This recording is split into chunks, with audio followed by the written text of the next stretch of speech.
Hey, thank you for clicking in. This is a conversation with Len May, founder and CEO of EndoDNA, a genomic intelligence company pioneering precision wellness through DNA based insights. With over 25 years of experience in the endocannabinoid system and medical cannabis, Len has developed patented technology that analyzes individual genetic markers to deliver personalized recommendations for cannabinoids, hormones, nutrients, cognitive performance, stress response, and more.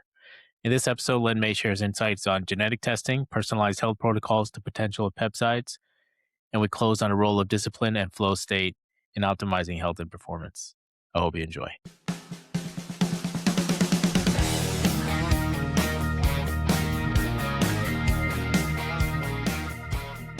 Is that what you use as well?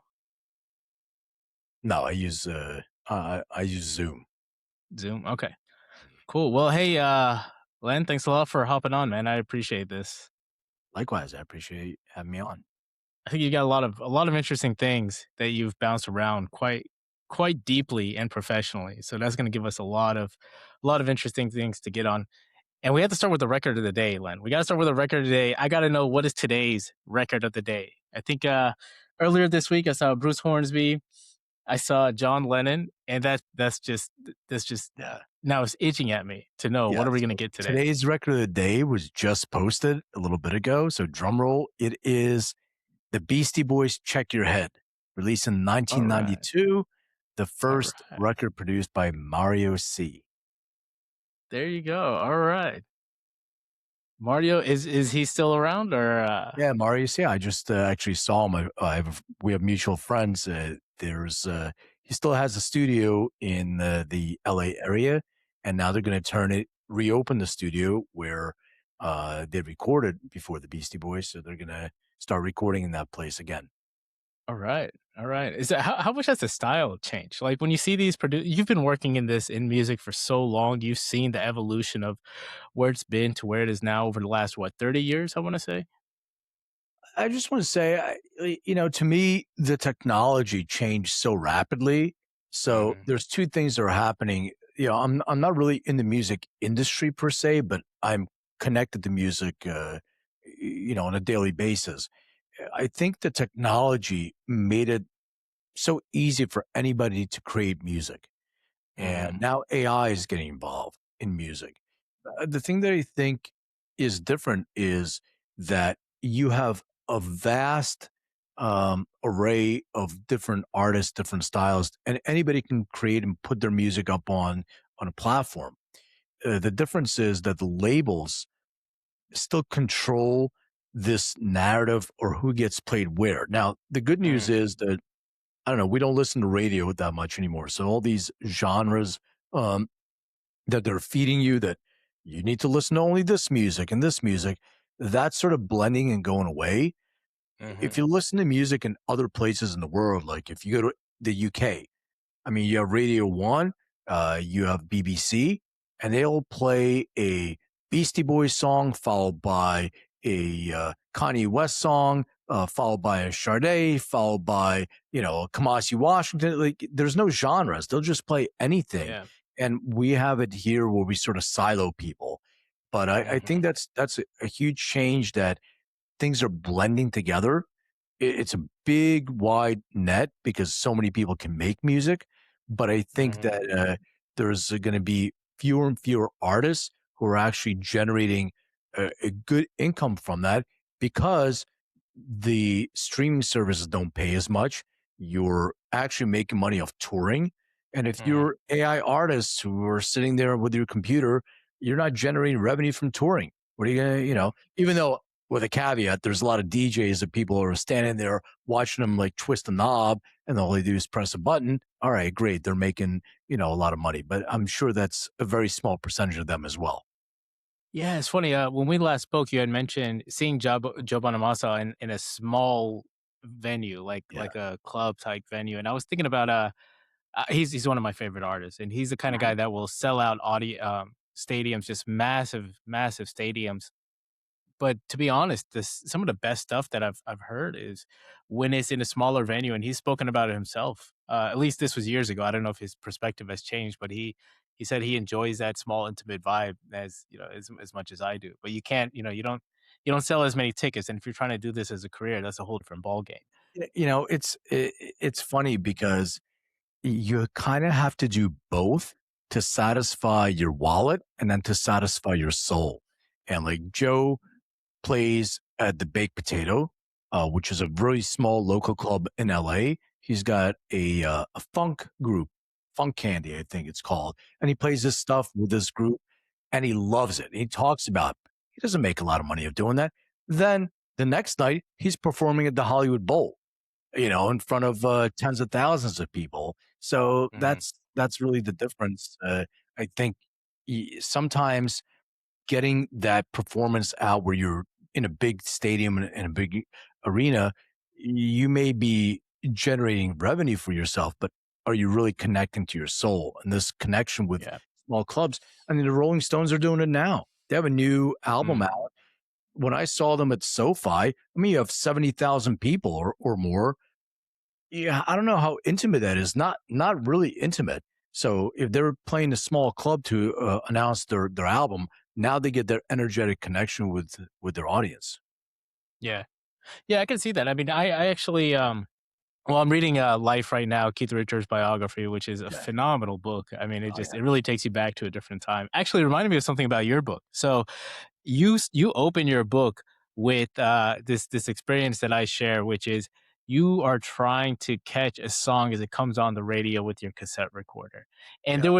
there were two flavors of this. One was where you had sort of like a mini boombox that where you could record directly from the radio, and the other one is where you have a cheap tape recorder that you just put next to the speaker. And Yeah. I've gone through both of those phases, but once you collect your set of songs, you're trading them with your friends. Yeah. This is pre-internet, right? I mean, I was there when Napster came along, and Napster changed the world in one way, but it did force Apple to set up their system where you could actually buy a single track, and then you could take that with you, and their AirPod or their iPod just completely changed the world. Yeah. Yeah. I think in terms of my story, music's was sort of my lifesaver because I always had trouble sleeping when I was a kid, and my parents Mhm. would force me to go to sleep. And if I'm not tired, like it's very stressful to try to fall asleep. So I would hide under the covers. I would have a radio and I would have a tape deck, and I would start recording these songs. And then I have to remember what's the name of the song. I have to figure it out, and then I would start writing it down and making these mixed cassette tapes of Yeah, different songs. So yeah, I mean that was that was my thing. I always gave tapes, cassette tapes to people with the yeah. songs, and I started making cool covers and all that stuff. So yeah, that's how Oh, I you started. make covers as well. Mhm. Yeah, I do remember buying like a pack of 12 blank tapes and how exciting that was because you're gonna fill it up with all these crazy things. But and I think you specifically mentioned you're trying to start that recording just as the DJ stops talking. yeah, The absolute worst was when the DJ talks for like 30 full seconds over the beginning of a track, and then he cuts the track early. That was if you feel like you're getting shortchanged, even though it was all free, it was all over the radio. exactly. That's funny. Still frustrating. I gotta ask about this about trying to fall asleep. So I still have trouble falling asleep. Takes me a while, and this actually might feed into what you're doing now at EndoDNA. But I just tried something new. I spoke to a doctor, and he put me on hydroxyzine. Didn't Mhm. work. I mean, I've tried 100 different things. I've got pretty good sleep hygiene, but I've maxed out on what I can do without any other any aids, any sleeping aids. You know, I think sleep is important. Obviously, sleep is important for a lot of different things. You have hormone secretion. You drain your system, cleansing, all these different things. But I think maybe this is controversial. I don't know. Like this whole 8 hours of sleep, and you don't really need that. And it's an Mm, individual thing. I can see that in people's genetic predispositions. Uh, if you get good quality sleep, you're in your theta state, your deep sleep, and you're getting three hours of deep sleep. Well, that's way better than having 8 hours of alpha and not deep sleep. So it's the quality, not the quantity. And the second part is your circadian rhythm needs to be in balance. So at this point, if I go to sleep at 1 o'clock in the morning, which is kind of what I do, and I get up at seven, my body wakes up on its own. Like I don't have to set an alarm. Hmm. I'm tired at a certain time and I wake up at a certain time. So now my Yeah. circadian rhythm is in balance. So I know that it's fine. But if I go to sleep, like I have to catch an early morning flight and I have to Yeah. get up like at 3 o'clock in the morning or 4 o'clock in the morning, and I have to force myself to go to sleep at 10 or something like that or 11 just so I can get my whatever 5, 6 hours. It's impossible. Like I Mhm. just can't sleep like that. So it has to be on a cycle, on a schedule that you're comfortable with. So are you doing how many, you said 5 or 6 hours is all you need? Like 5, 6 good hours of sleep and you're ready to go? I sleep usually for about 6 hours, give or take. Mhm. So like 1 to 7 in a way. That's usually what happens. A little bit later to sleep, a little bit later wake up. But my body wakes up like that all the time. But if I Yeah. measure my sleep, I can see that 3.5 hours of that is deep sleep. So it's resetting sleep. So What what do you use to measure? like a wearable device, like a Oura Ring, a Or Fitbit, any your Apple Watch. You can measure your sleep quality using any of those mm. wearables. Yeah, my issue is I still for me, it's onset. They call it, onset sleep insomnia, where it just takes me, like if I'm lucky, it takes me 1 hour to fall asleep. I experiment in a lot of ways. I mean, one thing I've done is I'll wait till I'm dead tired, or even if I let's say it's one of those days where I was traveling or for whatever reason, I didn't sleep much the night before. Mhm. I could be dead tired, but once I hit my bed, I've got the lights off, I've got the eye mask on, which has helped a lot, but still it will take me like 2 hours to fall asleep. It's super Yeah, annoying. It's frustrating. that is annoying. I mean, I have I consume phytocannabinoids beforehand, so that helps a lot. To Mhm, me, I'm not saying that it helps everybody, but it definitely helps me to be able to consume some cannabis, and I mhm, can feel my body getting tired. My thing is when I'm start getting tired, I need to make sure that I get myself up and go to bed instead of like mhm, staying downstairs because that happens to me once in a while. I just pass out and then wake up and mhm, go upstairs. So that interrupts my sleep quality. But for the most part, there's rituals. I mean, it's like turning off the lights, don't get blue light and stay off your devices, all that other stuff. But, there's guided meditation. I've tried that before.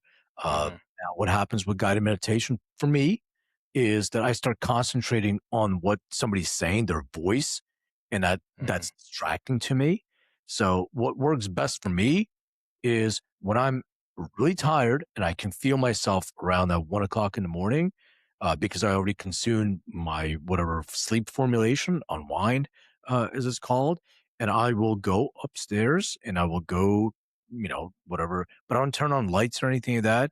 I do everything in the dark, brush my teeth, wash my face, and I go to sleep and yeah, I fall asleep fairly quickly once I'm tired. But if I'm yeah. struggling, if I have to force myself to go to sleep, I'm the same as you. So what do you do in those instances where you've got a morning flight? It's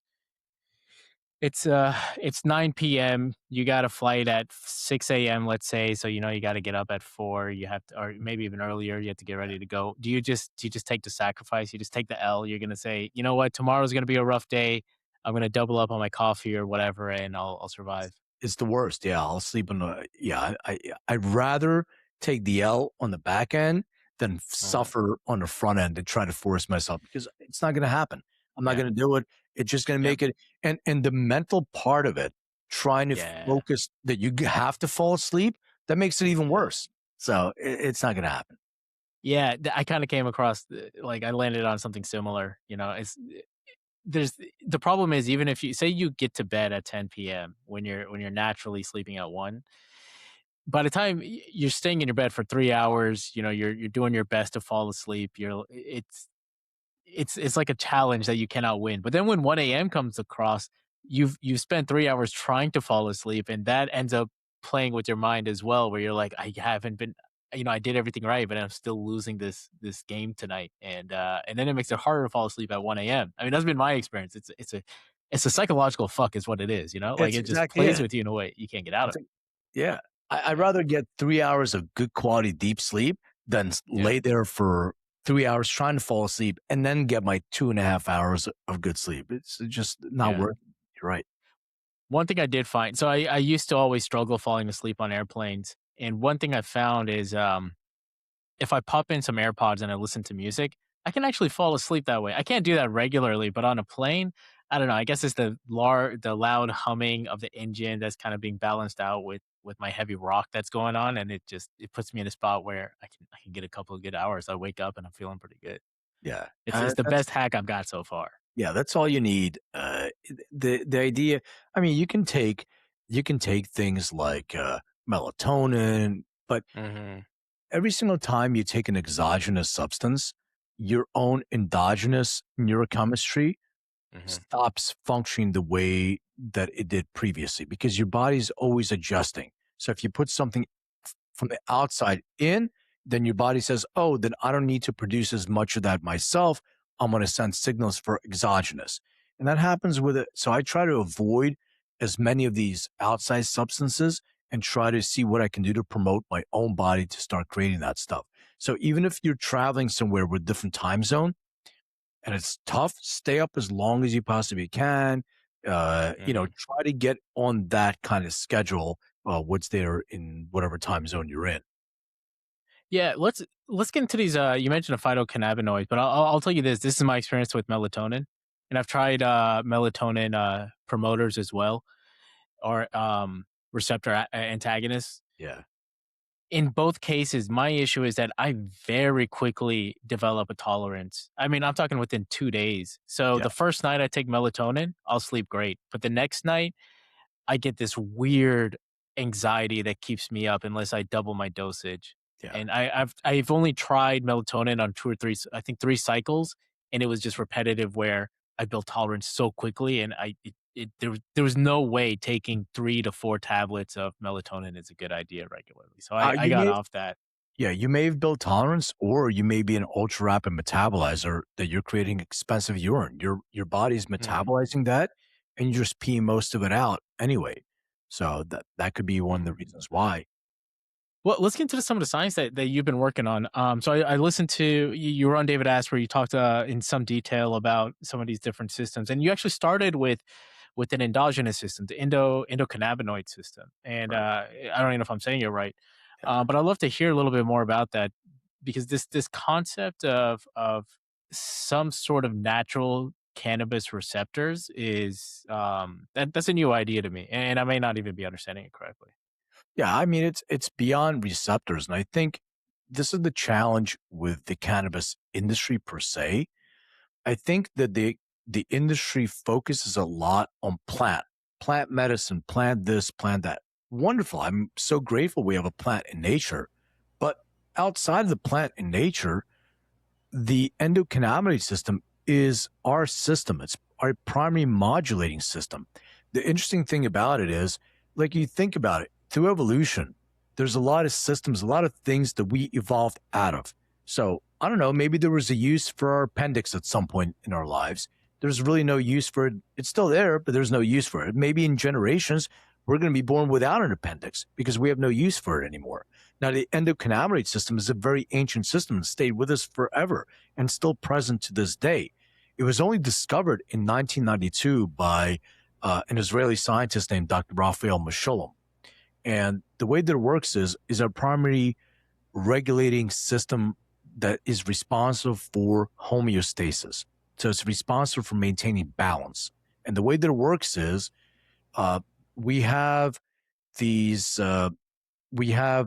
signals that happen from our other systems. Like let's say that one of our systems is out of balance, so it sends like our immune system or our endocrine system. It sends a signal through the central nervous system the up to the brain. So like salmon swimming upstream, and in the brain, mostly the amygdala part of the brain, uh, that decides to send neurochemicals to that part of your system to get that system back in the balance or homeostasis. And what it does, it releases two endogenous endocannabinoids. So endogenous means we produce them ourselves, and they're part of our neurochemistry.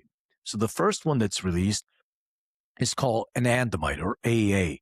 So anandamide is in Sanskrit, ananda means bliss. So this is your bliss neurochemical. And the second one is called 2AG, and that is more associated with inflammation, etc., regulation of immune response. So when you have the right amount of these endogenous neurochemicals that are secreted, they go into that system that's out of balance, add that neurochemical, and get the system back to homeostasis. Now, if you are not producing enough of your own endogenous endocannabinoids, we are lucky that we have this plant in nature. And the plant, phytocannabis, what it does is what's called decarboxylation, when you decarboxylate, and when you take the plant that's raw, it grows in nature, you take that plant, and when you heat it, there is something that's called decarboxylation. So the substance that you get, like there is the intoxicating part of the plant is THC, delta 9 THC, tetrahydrocannabinol. So that THC, when you heat it, it usually, when the plant is raw, it's THCA. It has an acid molecule next to it. So when you heat it, it drops the acid molecule, converts to delta 9 THC, and it binds directly to your CB1 receptors. Your CB1 receptors are located within your, mostly in your brain, your central nervous system, etc. And there's a binding, an exact binding of that phytocannabinoid to those receptors, CB1 receptors, and they release anandamide. When you consume CBD, same thing, CBDA from the plant, heat it, it drops the acid molecule. That has an affinity for the CB2 receptors. The CB2 receptors are located mostly in your immune, digestive system, so your body. So think about THC more brain, central nervous system, CBD more body. Okay. So when you get the right amount of those, you can subsidize what you're naturally deficient in. Now, the challenge is THC has a very, very narrow therapeutic window. And what we do is we consume too much THC, which then our receptors are already bound. So now think of it as a free radical of anandamide that's in our bloodstream. Your immune system may overreact to that. And when it overreacts to that, we can feel inflammation. So we can have inflammation in our joints, knees, back, neck, whatever. If we have predispositions, genetic predispositions, the gut health issues, it can trigger those gut health issues. It can trigger stress response. It can trigger mood, like depressive feeling, depends on what you have. So it's an incredible system that's modulating all of us constantly. And, some people are fine without the plant because they have their own. Now, what happens is sometimes the plant that you're consuming, as you said, you build a tolerance to that. That happens with phytocannabinoids as well. You need more to be able to, get that same effect. However, the good part of phytocannabinoids is, and it's one of the only of these substances or drugs that ligands, drugs that we call, if you take a pause, if you take a break, your receptors reset themselves, unlike some of the dopamine or opiate receptors. They don't. You're still having these signaling to demand more. And this is what I think it's so interesting to me that people judge this plant. They don't understand that. Maybe I can give an example like this: cocaine. Okay, so this is not an advocacy for any type of illicit substances.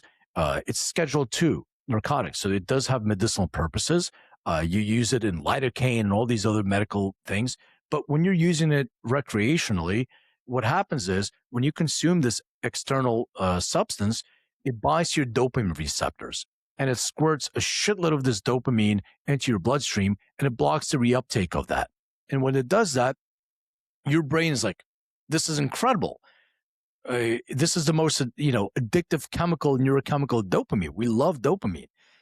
And then all of a sudden there's a reuptake of that. And your brain's like, wait a second, this was great. So it sends signals, give me more of that. And then you're on this cycle. And if you have genetic predispositions to impulsivity, now that creates a whole bunch of different challenges. So the point I'm trying to make, it's not the drug, it's the neurochemical that is secreted within us that creates this uh, substance abuse or this dependence on the substance because we're excreting that neurochemical. However, dosing is extremely important. And the thing that really, I guess, bothers me is when we have an adverse experience with cannabis, for instance. So somebody took, you know, one too many gummies or smoked too much, and we have an adverse effect, which happens. Anxiety, stress. Some people are prone to psychosis, even, which is rare, but it happens. What we do is we go back and we blame the plant. Oh, this cannabis did this to me. If we drink a bunch of tequila and we have a really rough night and it's bad, I don't think any of us are calling Casamigos or any other company saying, hey, this alcohol right here, this did this to me. It's about you and understanding what your dose and what your amount is. So we need to do a better job of really kind of structuring where we focus our energies in what direction, because it's about us and learning as much about ourselves as we possibly can, where our own potholes are in the road so we can avoid stepping into them. I bet a lot of this has to do with the fact that when it's on the black market and there's no form of regulation, there's no branding, there's no purification, there's no quality control, you don't really know what you're going to get. And in those instances, you could very easily end up with having low quality substances or that excite, certain reactions. I mean, my own experience has been adverse. To be frank, I think we mentioned that the amygdala is one of the centers of this. I believe that is strongly related to our emotional controls, including stress, as you mentioned, fear, anxiety, all those kind of things. And I've noticed that uh, I didn't have enough good experiences to warrant that as something that I continued looking into. I've heard so many success stories, and some of my closer friends, their reactions are just almost the opposite of mine, and it's kind of initially I just thought that was a little bit strange.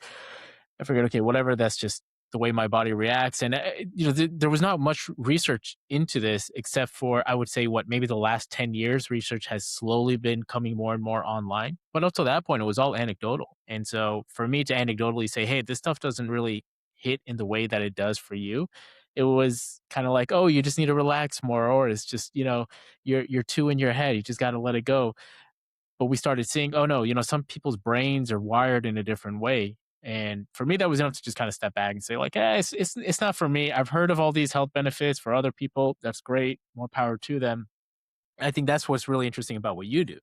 What you guys do at EndoDNA is, well, it's probably best if you explain it, but it's essentially getting into this sort of form of personalization of how your body and your brain is going to react to different combinations of strains. Yeah.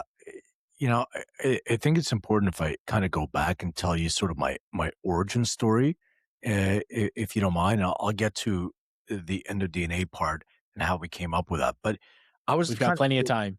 yeah. So I'm an immigrant. So I was born in Lithuania and I immigrated to the U.S. when I was about somewhere around seven, between 6 and 7. There's somewhere around 79, 80.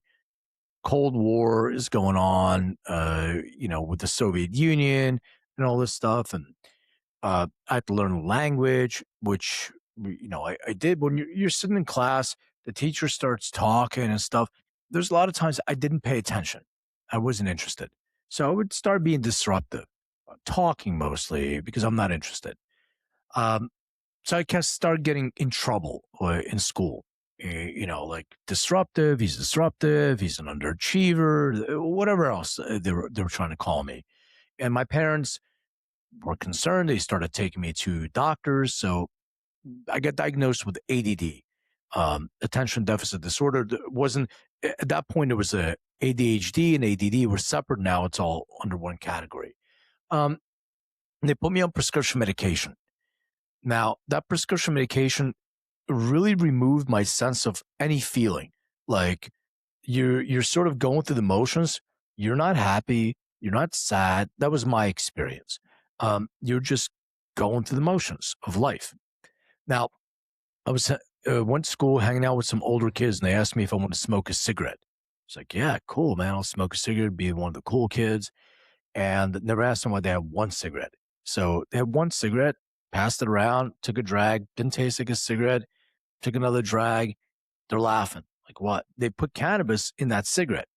But when I went back to class, the windows that are open in my head, like browser windows, they sort of narrowed and I could focus. So I got off prescription medication and it became my go to medicine. My parents would catch me, I would get in trouble. And then some point when I was almost 18, they ended up calling the cops on me and trying to have me arrested. So two female officers came in. I had a little bit of weed, nothing major. They threw out a bowl that I had. And the one officer was like, if it was my son, I would kick him to the curb.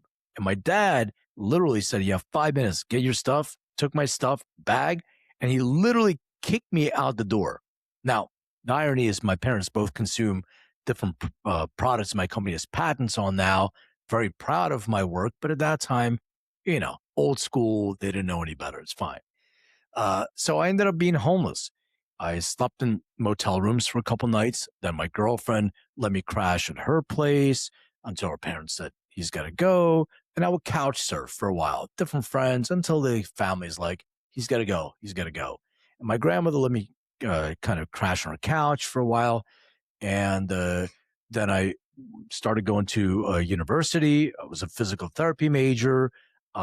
She gave me some money so I can put a deposit down on the shittiest apartment you can imagine. Every single time it rained, it was in the basement.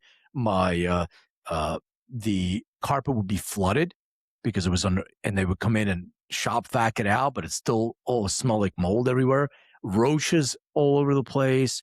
So uh, that's the way I started. But and then I got a job at music. Speaking of music, I got a job at Tower Records, my favorite record store, Mhm. which young people know what it is. But man, that was just the best job. I made $7 an hour, and in that journey, I was going to school and I met these guys and I started a internet company. I ended up exiting out of that company and being recruited by Price Waterhouse. At that time, it was Mhm. Big Six Management Consulting, so I did that. I went to a venture capital company. I was a commercial real estate broker. Did a bunch of different things, and then I lived in Philadelphia and I moved to LA. And I was sitting and trying to figure out what I wanted to do. It's 2009. Real estate is not the best place to be in at that time. It was really difficult, if anybody remembers. And these guys came in, they wanted to open up an alternative pharmacy. Like Yeah. nobody knew what they wanted. So the guys, like, what do you really want? I said, we all want to open up a dispensary. So wonderful. That's exactly, something that I'm interested in life. Where's your paperwork? That time you have to be SB 420 and Prop 215 compliant. So you have to set up your company as a not for profit entity. Really stupid and weird because it's not a nonprofit, it's not for profit.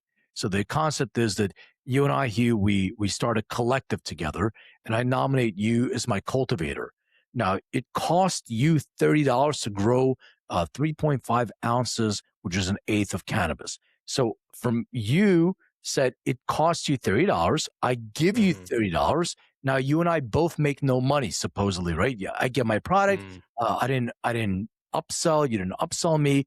This is the concept. It doesn't make any sense in capitalism, but that was the Yeah, it's concept. price fixing. Yeah, exactly. So the We should say a few things though here because this is a very interesting time in 2009. All right, so financial crash, like all markets are down. It doesn't matter which market you're in. Your asset is just fallen at least by half.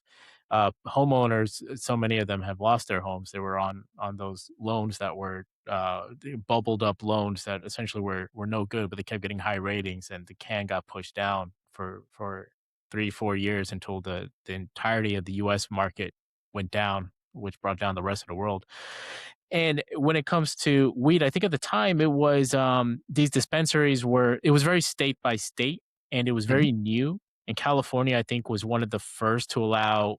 At the moment, it was only medical. And it was the first. what It was the first state in the country to allow that. Okay, so you're on the forefront of what is feasible in terms of business allowance. The laws were being made as as things were opening up. It was a very slow process. Taxes were super high. The market rate of $30 is kind of a meaningless number, like as I'm sure you'll get into in terms of quality and what it takes to actually make this thing happen. And California is also kind of known for having very high quality black market marijuana coming in from I think a lot of it came through Mexico. No, no, no. So California grows the absolute best cannabis in the whole world.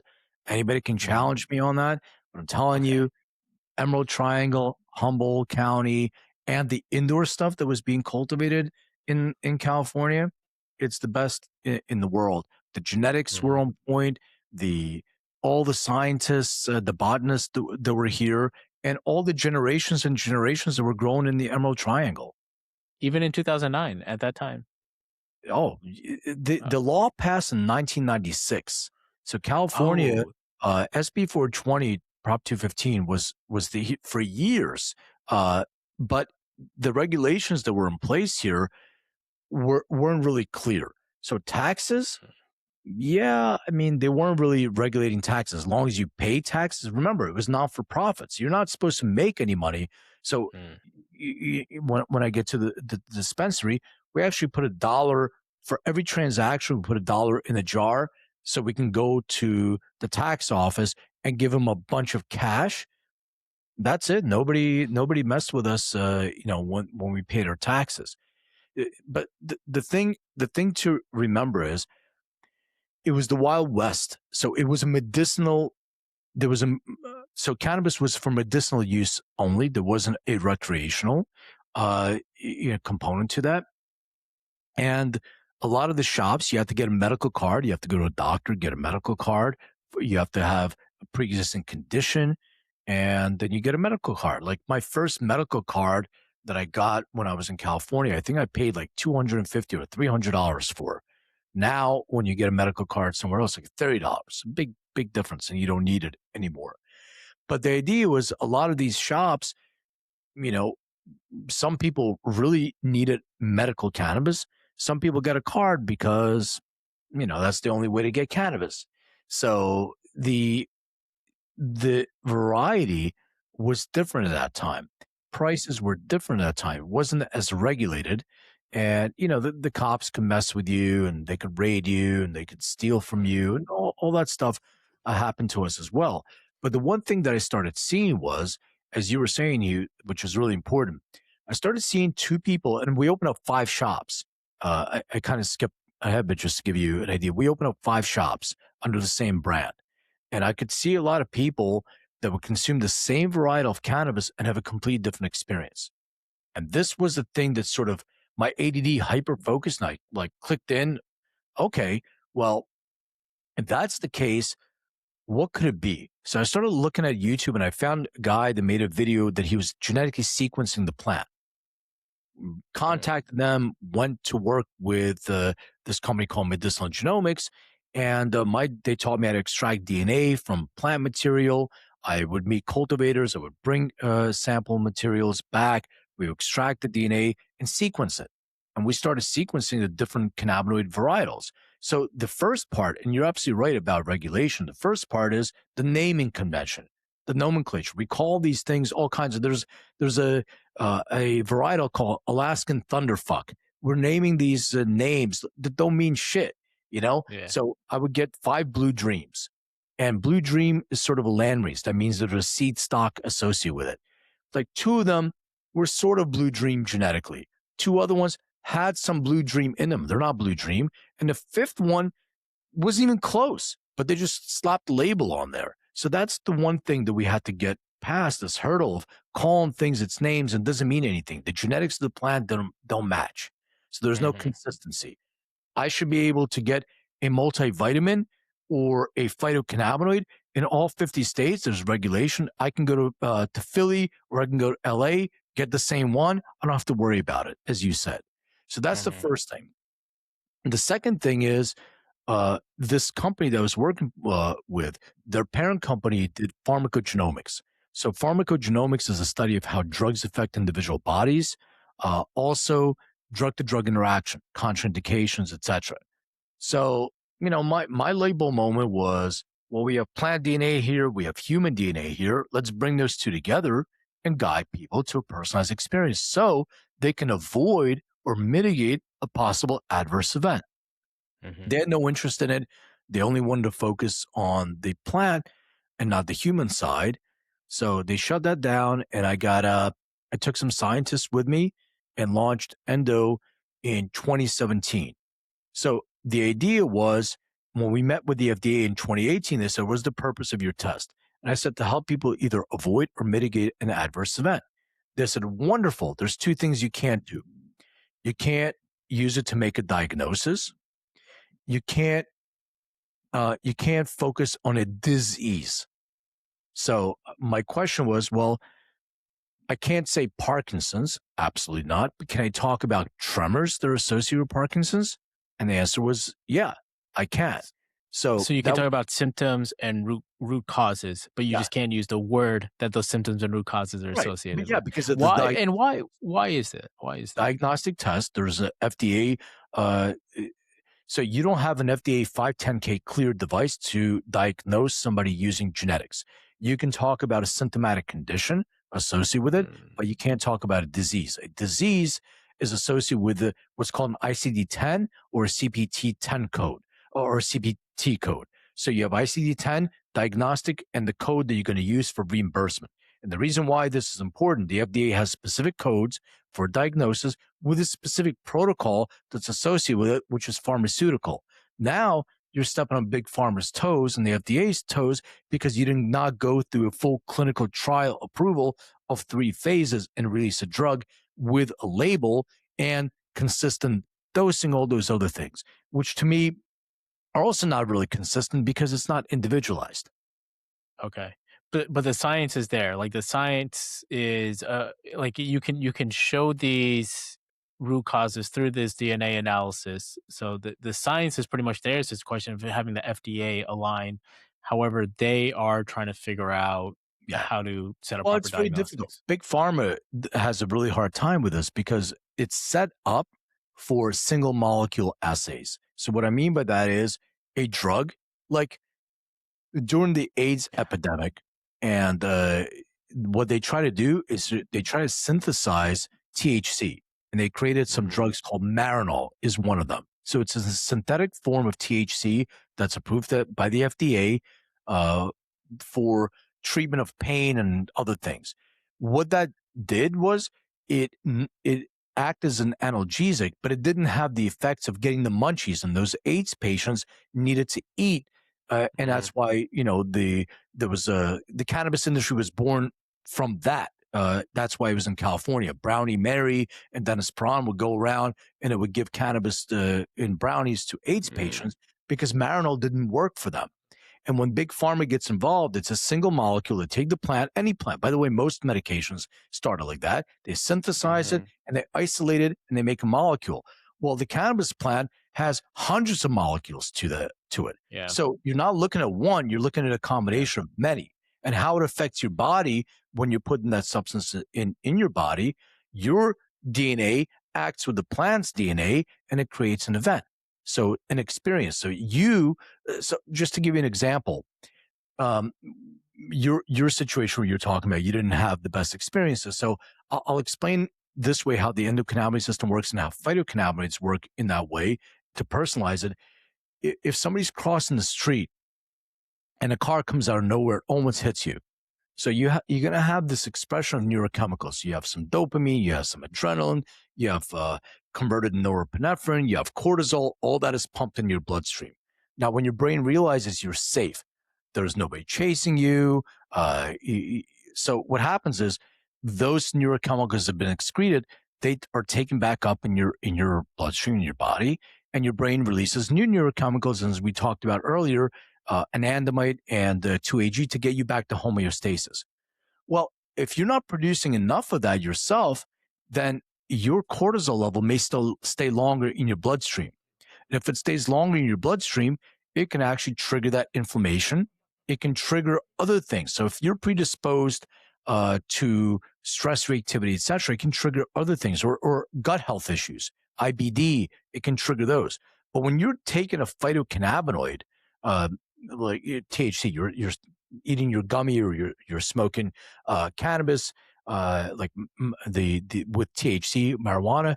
If you have a predisposition to stress reactivity, first of all, you and I share a joint together. Well, it's a vasodilator. So both our hearts will pump faster. Completely normal. Let's say you have a predisposition to stress reactivity. Well, guess what? By consuming that, your epigenetic expression of that genetic predisposition now just turned on.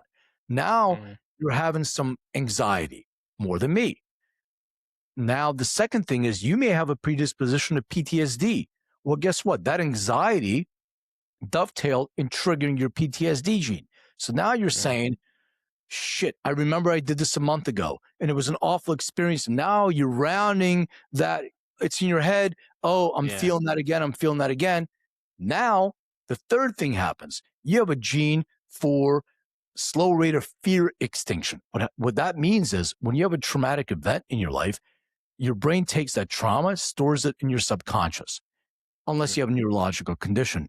But under duress, under that stress, it can take that memory and bring it up to the surface. So now you're not just dealing with you and I are smoking a joint, you're feeling some anxiety. You just pulled up a memory from when you were 9 years old. When, like for me, a car hit me on my bicycle, and now I'm dealing with that. And that's the adverse event. So if you know this about yourself, that you're predisposed to that, there's ways to mhm, mitigate that. First of all, dosing. Second of all, the type of cannabinoids that you put in your body. Third of all, method of consumption. If you're a poor mm. metabolizer and you're eating a bunch of gummies, guess what? You're much more prone to those adverse experiences. Maybe you want to consume sublingually so you avoid your liver first pass. So these are the things that the test would have showed you. And then it looks at different cannabinoid ratios of uh, cannabis, like your cannabinoids and your terpenes, which give it its smell and have an effect. And now it'll give you a suggestion of these are the things you may want to avoid, but these are the things that are more in your lane. So that's when you start narrowing in. And with the feedback loop, we can start honing in more and more for people to have more of a personalized experience. Is this now well accepted that you have I'm gonna say a cocktail of different components to something that can be medicinal that will all interact with you?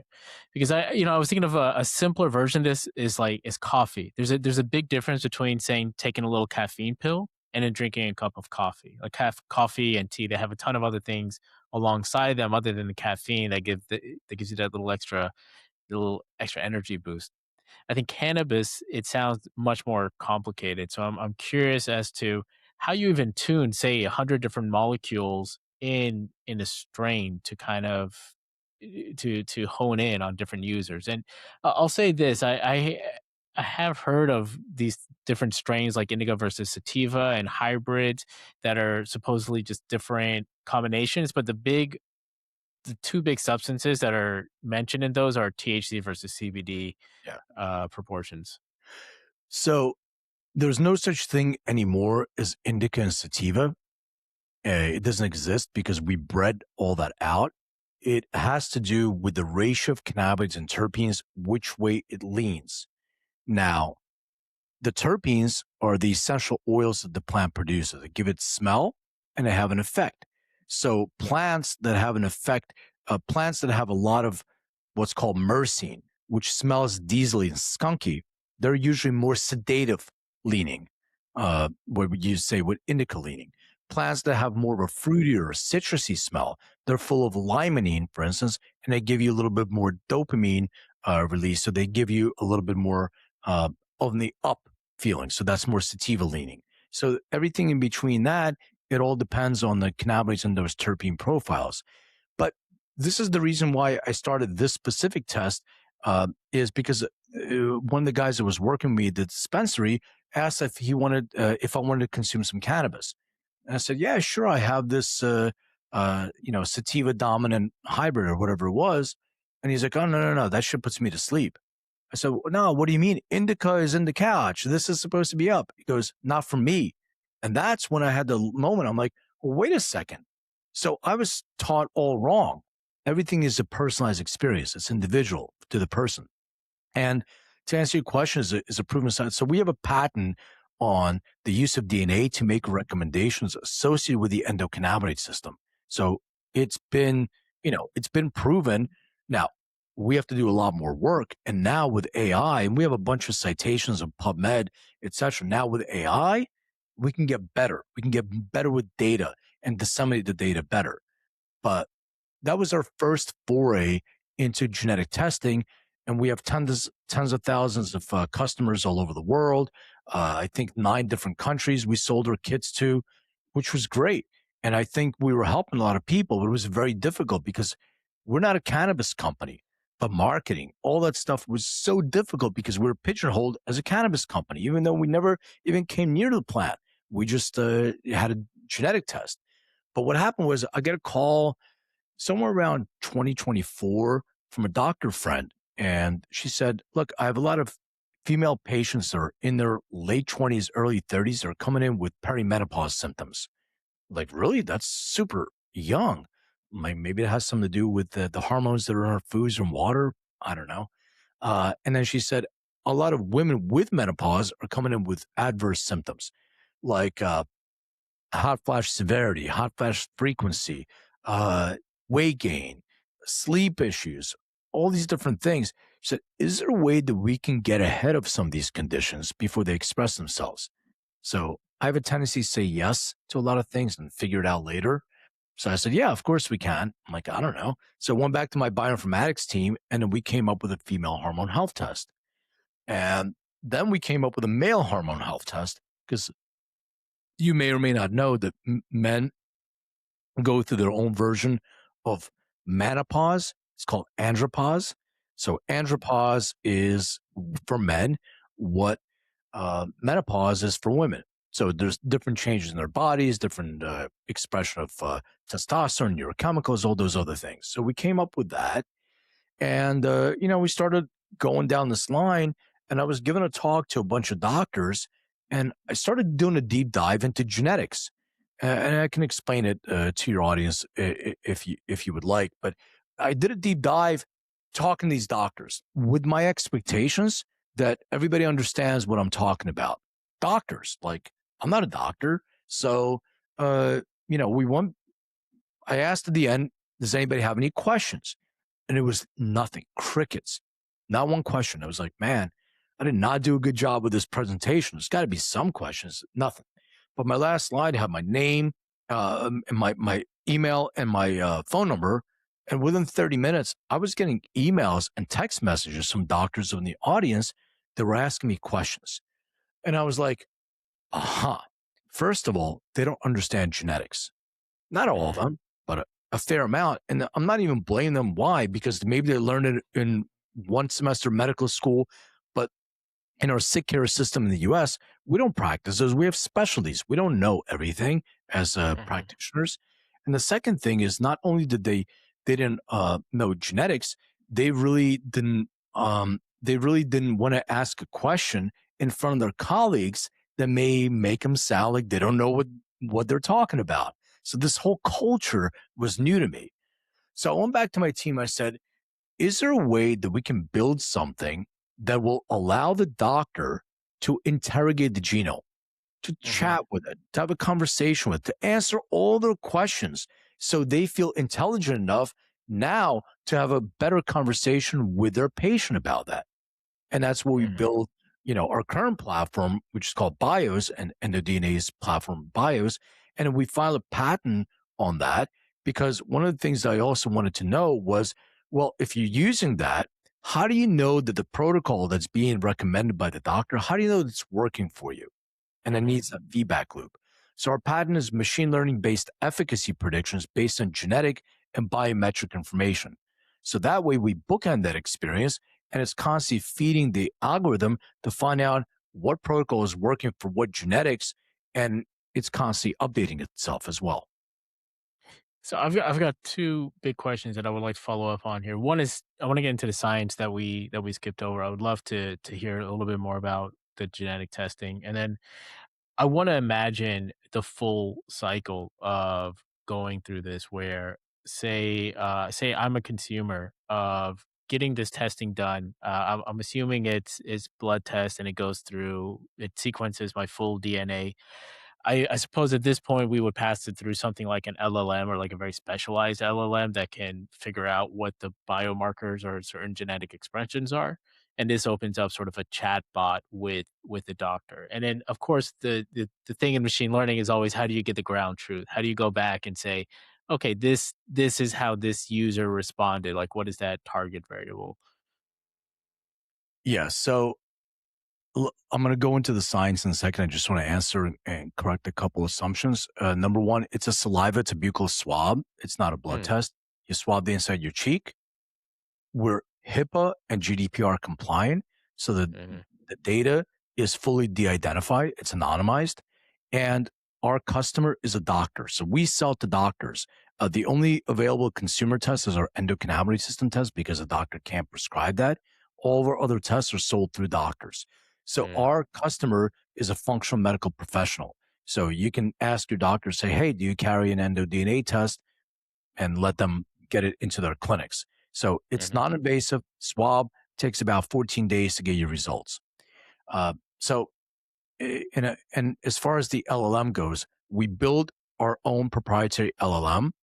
mhm, We initially built it on the Anthropic's health model. We grounded it and created guardrails, which is important because you're dealing with health information. You want to minimize any hallucination. In addition to that, it's trained for your clinic.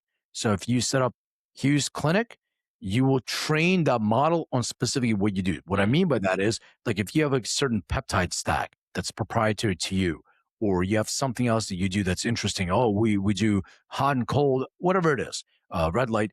You will upload that into BIOS. It'll learn what you do specifically. So when it makes the treatment plan suggestions to the doctor, it'll use those specific proprietary elements as well.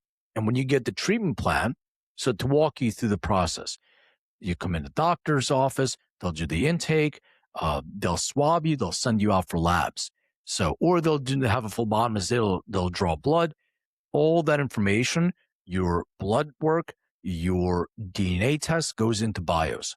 Now mhm, you can interrogate everything. The doctor asks you, look, show me anything that I need to be aware of right now, today, with my patient based on their genetics and based on their biomarkers.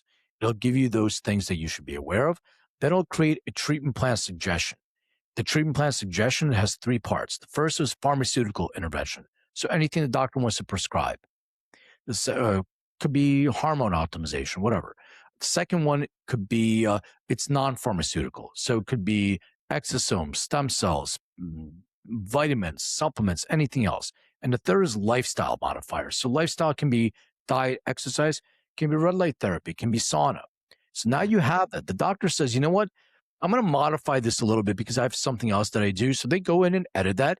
Now they save it, they make it their own. Now that you have your protocol, your treatment plan, that treatment plan is also uploaded now to the patient portal. So the doctor and you have a partnership. You have a treatment plan. By the way, you can interrogate that as well using bias, asking any questions with those mhm, guardrails. And now when you come back in 12 weeks, let's say, you're going to do another blood draw. mhm, That blood draw will do several different things. Number one, I'll look at the difference in biomarkers, so that moment in time. What changed? A1C, all these different things. The second one is we're going to do an epigenetic test. And I'll explain that when I get into the genetics, which shows you what has been turned on, what's been expressed. So in that way, that feedback comes back into the portal and tells the doctor, hey, based on this information, this is what I'm suggesting you modify in your treatment plan. Maybe it's nothing, but maybe it's one little thing, something like that. And then we mhm, continue longitudinal care. And the reason is we're going to get ahead of some of these conditions expressing themselves. And we're going to try to turn off the expression. Like, it's not really, it's real healthcare what you should be doing instead of symptomatic care, which is sick care of what we do in this country. So that's how BIOS, EndoDNA's BIOS works. So it has this bookended experience. But mhm, genetics is only one part of it. But I think what people don't understand about genetics is that when we're born, we get our DNA from our mother and our father, 50-50. A lot of these genes that we have, it's programming. So think of it as there is incellular programming that says, this is what I'm going to do, and I'm going to excrete certain amount of proteins to create new cells, and that's in your DNA. But only Mhm. about 20, maybe 30%, depends on the individual, is turned on. So if I can give you a visual of a large circuit breaker with on-off switches. So you have this circuit breaker with on-off switches, maybe 20% of them turn on, like our eye color, hair color, skin color, these kind of things are turned on. The rest of them depends on lifestyle. And lifestyle, first is what you put in your body. So what do you feed? What nutrients do you consume? All these different things, they Mhm. can turn on, and that's the epigenetic expression, turn the switch on, or turn the switch off that you may not want to turn off. Same kind of thing. The next Mhm. is exposure to things like pesticides and heavy metals, things of that nature. They can actually interfere with expression as well. And the third, which most people don't mention at all, is our own neurochemistry. So if we're excreting our own neurochemicals at the time that we shouldn't be, like we talked about cortisol. Well, I cortisol is great in the morning. It wakes us up. It gives us that boost. But if you're experiencing that at 12 o'clock in the afternoon in the middle of the day for no reason, well, you're actually maybe turning on epigenetic expression, which is inflammatory. Now you have all these different autoimmune conditions that you're turning on based on the stress response that shouldn't be there. And this is the Mhm. thing that we can avoid. It's like having a GPS of your life. You have your GPS, you know where your potholes are in your own road, you know Mhm. exactly where the traffic jam is, where you can avoid it. But other than that, we're living blindly without a GPS unit. I always use this example of like, I live in LA, I can drive to Philly, uh, 3,000 miles, no Mhm. GPS. I'm going to get lost. I'm going to hit some traffic, like all these different, I'm going to get there, but there's a cost associated with that. Well, when there's a cost, you don't want to, the cost is your life. And if I plug that into my GPS, it's going to tell me to avoid these roads. I'm going to get there much faster, much safer. And this is why it's important to understand what our genome is. Mhm.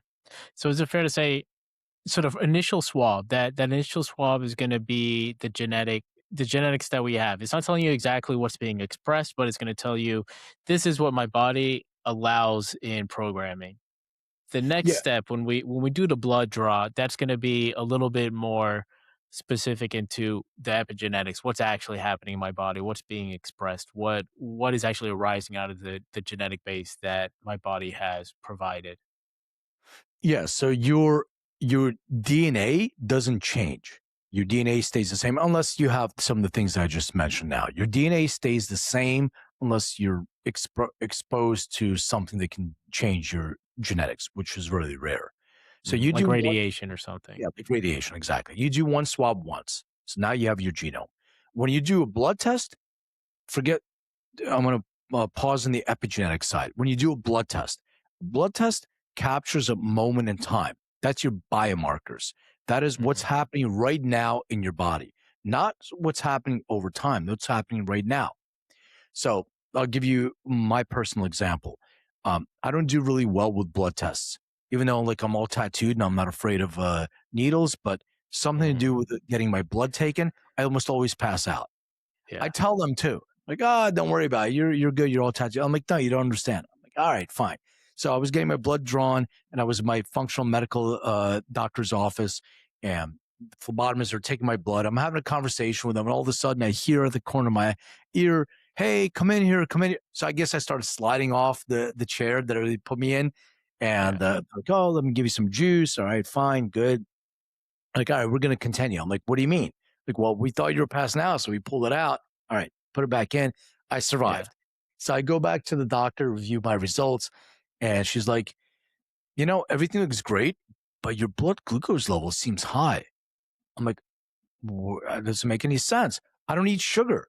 I don't even eat food that converts to sugar. I'm not really a drinker, so it doesn't make any sense. She goes, I bet you I know what it is. I bet you the excretion of cortisol during a stressful event of actually getting your blood Mm, drawn accelerated your level of blood glucose. Your mm-hmm, A1C was high. She goes, I'm not 100% sure, but I'm 99% sure. If you really care, I can prescribe a glucose monitor, wear that for a couple of weeks, and we'll see what happens. It's exactly what I mm, did. Nothing happened. So when you're just doing a moment in time and you're not, and you're going to your doctor and your doctor can say, blood glucose level is high. We got a pill for you for that. mm-hmm, Instead of that's my cortisol expression. So now you're on a medication, and now that mm, medication may have side effects, and you have another medication to address those side effects, etc. So you're on this pharmaceutical hamster wheel instead of trying to find out the root cause. So yeah, that's your blood work.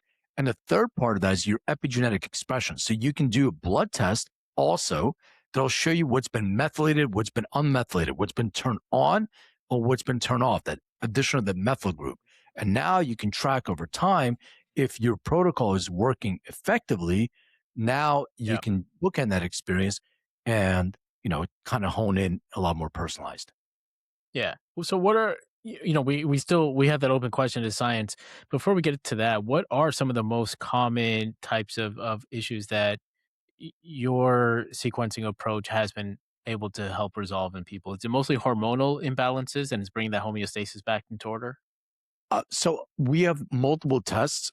So female hormone health, and what that's used for most often is also for hormone optimization for women.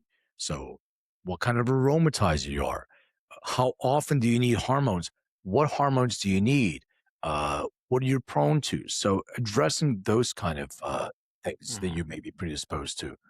On the male side, same kind of thing. Like, are you predisposed to, lesser testosterone? What mhm, other things may be happening with you metabolically? We have a cognitive health test, and we've done numerous clinical trials. So, one of the things that we do is we look at cognitive health. Let's say you're predisposed to Alzheimer's. So, there's a gene, APOE4, for instance, a couple of them.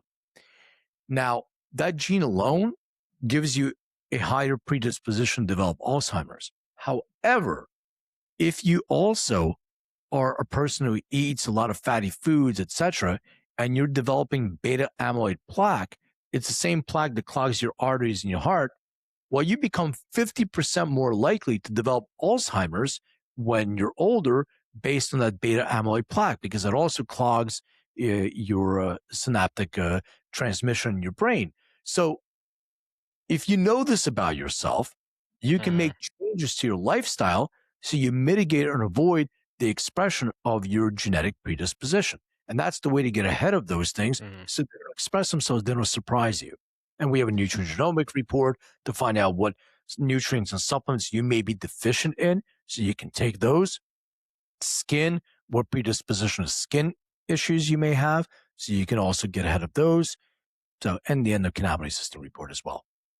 All right, let's get into the science. Let's try to understand how some of this stuff works. So, let's say y'all have my DNA. You have this what is it? How many what is it? 23 chromosomes. Each chromosome has millions of base pairs and that's just like Mhm. one long entire string. So you have all these pairs of these strings that belong to Q. You have that in your back pocket. I think that's how much does that cost these days? Like in terms of the production cost, like a one, two, $300, I think, for that genetic sequence. Well, I mean, it depends on the report itself, but somewhere, yeah, a few $100s, let's say. All right. And then on the other side, you have it sounds like what I'm picking up is you have these genetic expressions of all these types, all these different plants and strains of cannabis. And now you're going to start mixing and matching them to put it together with what is a good lifestyle plan for myself along with supplementation and then the application of cannabinoids of yeah, I guess different mixtures of cannabis for me as an individual. Well, the endocannabinoid system test is only one of the tests that we do. So that's not an intervention for everything. Doctors don't prescribe cannabis. That's only one. So the way that Mhm, it works is you're right now we're sequencing somewhere around 20 million genetic biomarkers. So when you have a gene, within the gene, you have a single nucleotide polymorphism. Within that specific, it's called a SNP for short. Then within that, you have, you were talking about base pairs, you have a genotype.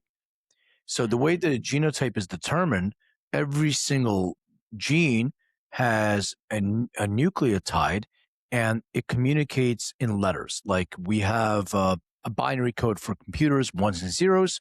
Our genes communicate with 4 letters, a C, a T, an A, and a G. The combination of those 2 letters are your specific genotype. So if you have a population, there's 3 different variants in a population. If in the research, there's specific publications, peer-reviewed citations that say, for you on fatty acid amide hydrolase, a homozygous allele, which means they're 2 the same letters, that's normal. That's average. So most of the population on this gene is normal. Now, you have a heterozygous allele, which is maybe a GA or a C, whatever it is, 2 different letters. Now, you are in the category that you may have more or less than the average population. There's an association with either a positive or negative effect. Some genetic variants are positive. If you have this unique genetic variant, you may be in the percentage that this is your superpower. You have something different than other people. Some of them are related to negative expression, like APOE4, where I talked about you have a predisposition to Alzheimer's. Fatty acid amide hydrolase actually produces an enzyme that breaks down anandamide. Since you brought up cannabis, well, our test on the endocannabinoid system can show you that based on your genotype, you're producing less anandamide.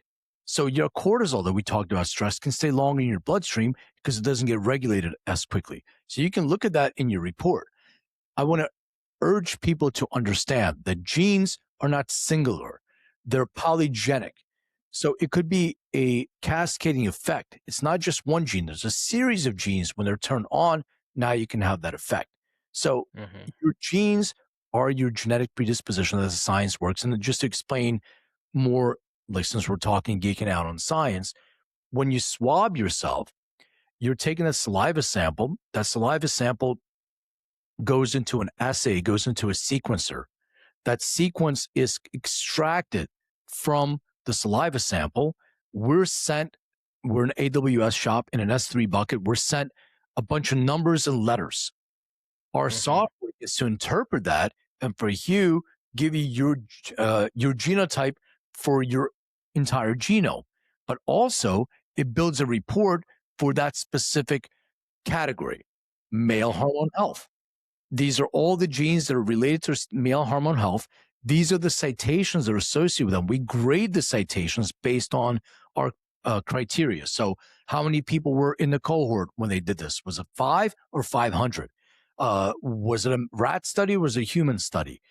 In vitro and vivo, like all these different criteria, and that adds weight to the efficacy of the study. We provide all that information to the practitioner, and now they can make a determination what action they need to take based on that information. So what is the combination of testing usually done? So you said, if I understand you correctly, the initial test is the endocannabinoid system. No. Is that no? The initial test is your genome test. So you just swab and send it in. Now, the report that we can do with that, if you want to order an endocannabinoid system report, it's endocannabinoid system report. It translates that for that specific report. Now, the same swab we can use for the male hormone health report or the nutrigenomics report on the neuroDNA report, which is cognitive. So the swab is the same. The report is different based on which one you order, which one you want. You can have all of them. You can order the advanced EndoDNA report, which is every single report that we have. It looks like 20 million markers. It's just a question of which markers that you're focusing on in that report. Is that? It's which markers you're focusing on in the report. Gotcha. And just so you know, you may know, even the same marker is associated with different conditions. So you can have the same gene, but that gene is responsible for cognitive health and maybe also vitamin metabolism. Guess what? There's also Mhm. horizontal genes. And what I mean by that is there's a series of genes called cytochrome P450. They're known as CYP genes, CYP. Mhm. Those CYP genes each produce an enzyme that metabolizes something in our bodies. There's one for gluten. There's one for lactose. There's one for THC, delta, or anandamide, I should say. So these determine pharmacogenomics as well. And this is extremely important. I mean, every single person in the world should get a PGX test, pharmacogenomics, because this determines how you yourself metabolize substances, drugs, like what Mhm. prescription medication, what contraindications you have, supplements, which supplements contraindicate with each other, which one you may be more deficient in, how you metabolize that. It's extremely important. So those are part of the report as well. Gotcha. Okay. So how do you make your recommendations then? So once you do genetic sequencing, where where, where is the introduction of the matching to what you would recommend in the three different portions of the report? So as I recall, the last one was lifestyle. I think the first one Yeah. was Pharmaceutical intervention, exogenous non-pharmaceutical. pharmaceutical. Yeah. Yeah. Non-pharmaceutical. So I'm going to separate two things because the endocannabinoid system report is different than all the other reports. And the reason why is there is no pharmaceutical intervention. There is nothing, it's not prescriptive, it's direct to consumer. So, endocannabinoid system report works differently. And the way that that works is you get your genetic test, you look at your suggested ratio of cannabinoids and terpenes. So, it'll give you, so based on based on what you told me now, the platform will probably suggest something a little more balanced for you. Lower THC, a little bit higher CBD, and terpene profiles are more calming rather than sedative, at least during the day. So something like linalool, which is also found in lavender, that's calming, and maybe something new like beta caryophyllene to sort of reduce inflammation. So that is your secret sauce. Now, the Mhm. next part of that, and the next part of it is, well, let me see how you metabolize. What is your metabolic function? Okay, me, I'm an ultra rapid metabolizer of CBD. I know this genetically. So when I take a Mhm. dropper full, useless. I need to take 2 to 3 times the amount because I'm an ultra rapid metabolizer. Grandma Mary is a poor metabolizer. So she's taking 2 gummies and she's having a really bad experience. So that's dosing. And then from Mhm. there, we look at drug to drug interaction. And then we look at what's called the certificate of analysis of a product. So any company can upload their products. That's their test results. And we see what the ratio in the test result is compared to the um, recommended or suggested ratio of cannabinoids and terpenes, and we'll give you a percentage of match. So these products seem to be a higher match to you than other products. So when you go to a dispensary, you know that these are products I want to stay away from because they may cause an adverse effect. This is my shelf. So this will work better for me. So that's the Mhm. endocannabinoid system test. All the other tests are prescribed by practitioners, by physicians. They work differently. So the genetic test is part one. That tells you all the predispositions that you need to be aware of when you're a practitioner, when you're making a recommendation. The second Mhm. thing is your blood biomarkers. That gives you that moment in time. What is your baseline values? So the platform interrogates both of those and also lifestyle intake. So, what kind of exercise do you do? How much do you weigh? All these different things. And it creates a plan, suggested plan based on all those factors. So what medication it's recommending based on those factors. So maybe you want to, use some sort of metformin, I don't know, whatever medication is being recommended. Mhm. And the doctor can go in and say, you know what? I don't like that medication. I'm going to modify that, but I understand why it's making that recommendation based on that. The second thing is going to non-prescriptive. So things like vitamin D3, maybe exosomes of some sorts. And I have a peptide stack that I want to recommend. Great. Now that's your Mhm. secondary recommendation. The third one is lifestyle. Well, guess what? I'm gonna recommend a diet plan, food that you should be eating, an exercise plan, and by the way, you should do sauna and red light therapy 3 times a week. Now that's your treatment plan. Now that's your Mm. suggested treatment plan. The doctor signs off on that, and now this is your protocol. And that's when we come back and measure in 12 weeks and whatever the doctor decides, we measure how well that protocol is working for the individual.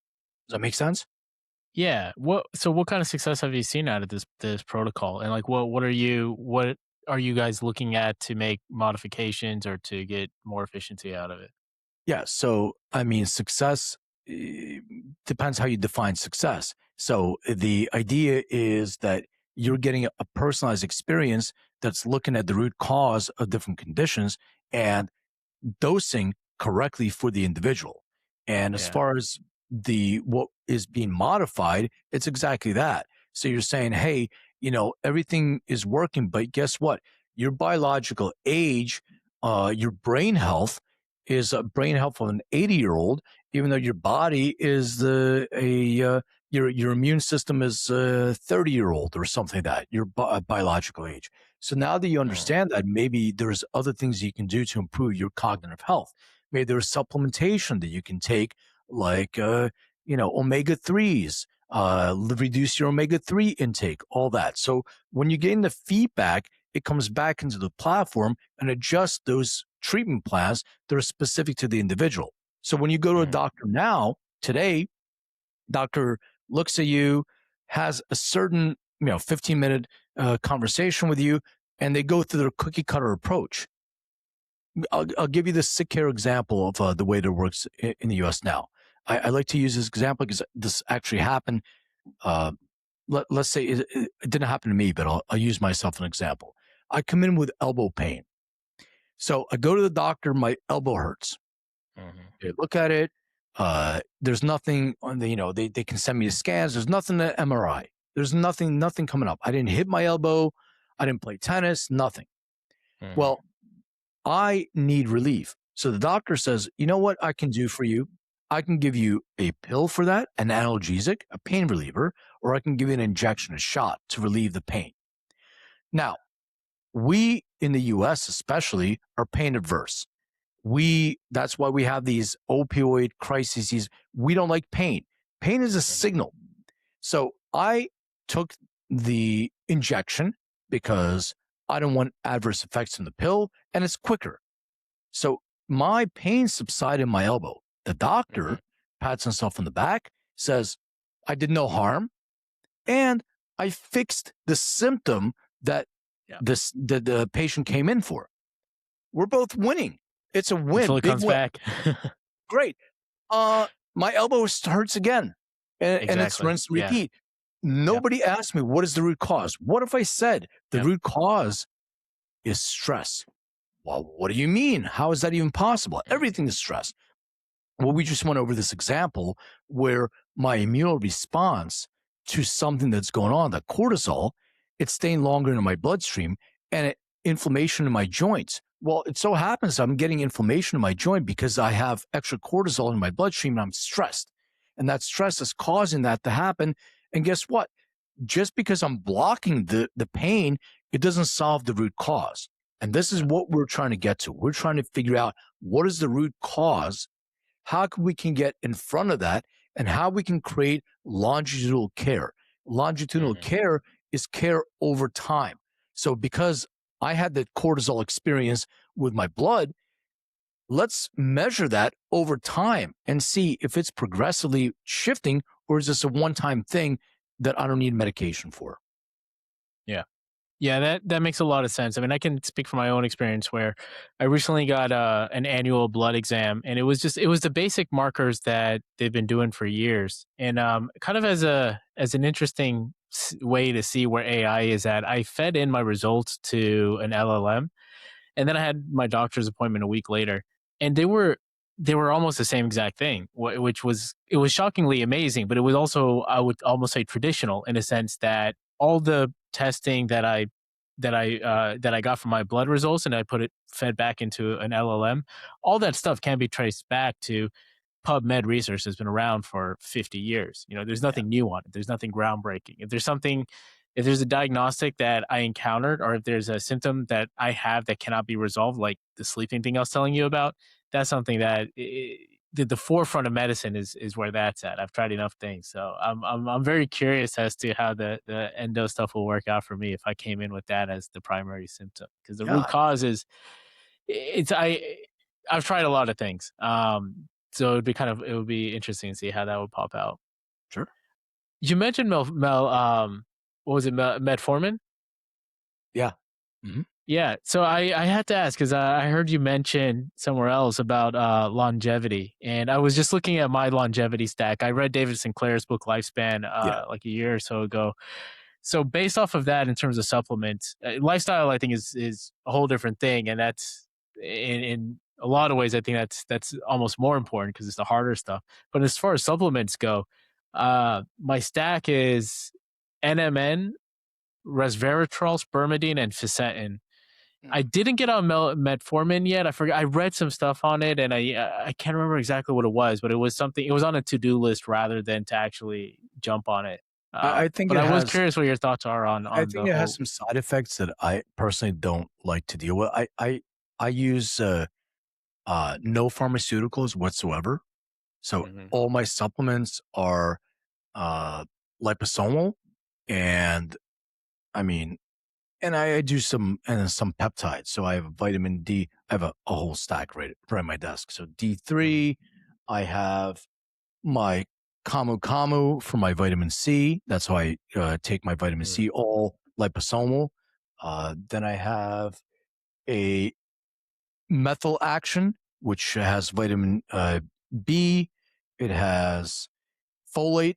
It has riboflavin, B6, B12, mhm, L-carotene. I have a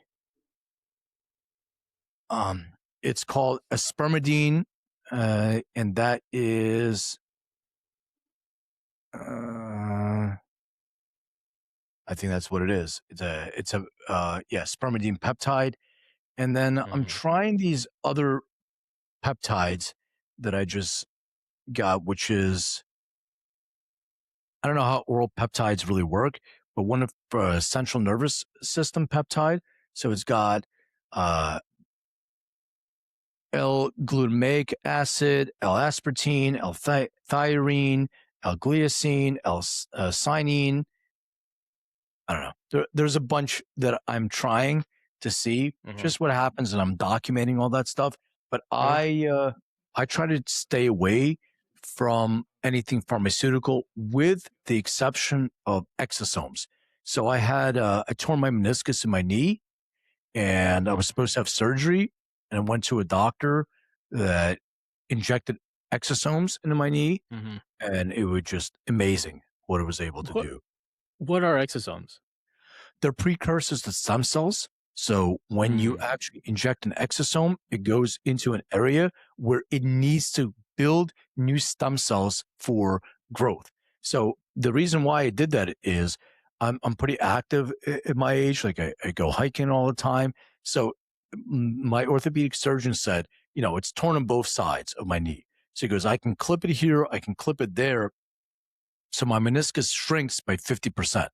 So if I continue doing that kind of being that active, I'll end up reducing my meniscus and eventually get knee replacement surgery in 10, 15 years. So mm. I'm always a fan of adding instead of subtracting. What can I Yeah, do to yeah. grow tissue? And exosomes, stem cells, depends on the stem cells. They're not, some of them are not legal in the US, but precursors to stem cells. So it gets the signaling to that area to stimulate regrowth of or new stem cell growth. So if that's the case, it'll repair that or regrow tissue instead of taking tissue out. Wow. How long ago did you have that done? About a year ago, And recovery's all good? Like a year from now, are you right? feeling Yeah, that? it's Yeah. my knee feels. I mean, it's still probably 10% clicking, Okay. but I couldn't hike every single time I would go hike. My knee would blow up like this, like a grapefruit, and it would be full Yeah. fluid, and it would hurt. I would be in pain. Now, Yeah. no pain whatsoever. That's amazing. That's Yeah. amazing. This like we're still living on the edge of science fiction in terms of modern medicine. I love to hear about how much better it's getting every year. That's incredible. Look, you have exosome, you have stem cells, you have adipose tissue stem cells, which are stem cells that are in your fat tissue that you can actually mine and extract. That fat tissue has a myelin sheath. That fat tissue is hidden in there. So you're getting your own stem cells, but you're not getting your 54-year-old stem cells. You're getting stem cells that are maybe 15, 16, 18 years old, and you're putting them, spinning them, Mm, putting them back in your body. There's certain peptides that are actually naturally producing peptides that you're just stimulating the production of your own peptides by consuming them. These are all the things your body has inside of it. It just needs that stimulation to excrete. And by us taking all these exogenous, that's what I was saying before, we actually suppress our own endogenous production of these neurochemicals or mhm. anything else in our bodies. I'm definitely of the school where I do not like to take medication unless I need to. So like if I'm sick or something like that, I won't put anything in my body unless I really need it. But that's pretty uncommon. I'll stick with water. I'll stick with sleep. I don't even use ibuprofen. So if I have pain, I mean, it's as you said earlier, when you have pain, that's a signal that something else is going on. And hopefully rest is going to be enough to get over that pain. But if it's not, then you need to attack it in a different way. You know, even if you numb it, you're not going to get around to it coming back. It's there. And one of the things with like the tissues that you were just talking about, a meniscus, a joint, a tendon, Yeah. those things, they don't just automatically grow back, you know? I mean, a bone is really incredible where you just kinda, like, put those things together and then it eventually just regrows itself. I mean, it's really incredible that we could repair a broken arm just by holding it in place, and then your body knows what to do to say, "Okay, we need to rebuild this network so that the bone structure is intact again." But tendons don't just do that. Yeah. I mean, look, we have probably the best acute healthcare system in the world in the US. If I have a fracture, if I need surgery, it's the best. I don't want to go anywhere else. Where we fall short is chronic conditions. We don't have the mechanism with the insurance based sick care model and pharmaceuticals to treat chronic conditions, to actually cure chronic conditions. Because the idea is that we'll continue to give you medication to address the symptoms instead of the root cause. And, I had this doctor on my podcast I was talking to. She's a doctor of traditional Chinese medicine. By the way, that's the doctor I went to, not her, but I went to a traditional Chinese medical doctor for like 15 years. I always took Chinese herbs for stuff. I don't take medication, even with a headache or anything else. So she was telling me in traditional Chinese medicine, there's things like you're either a hot or a cold person. I'm like, what do you mean? Hot or cold? Well, it's in your blood.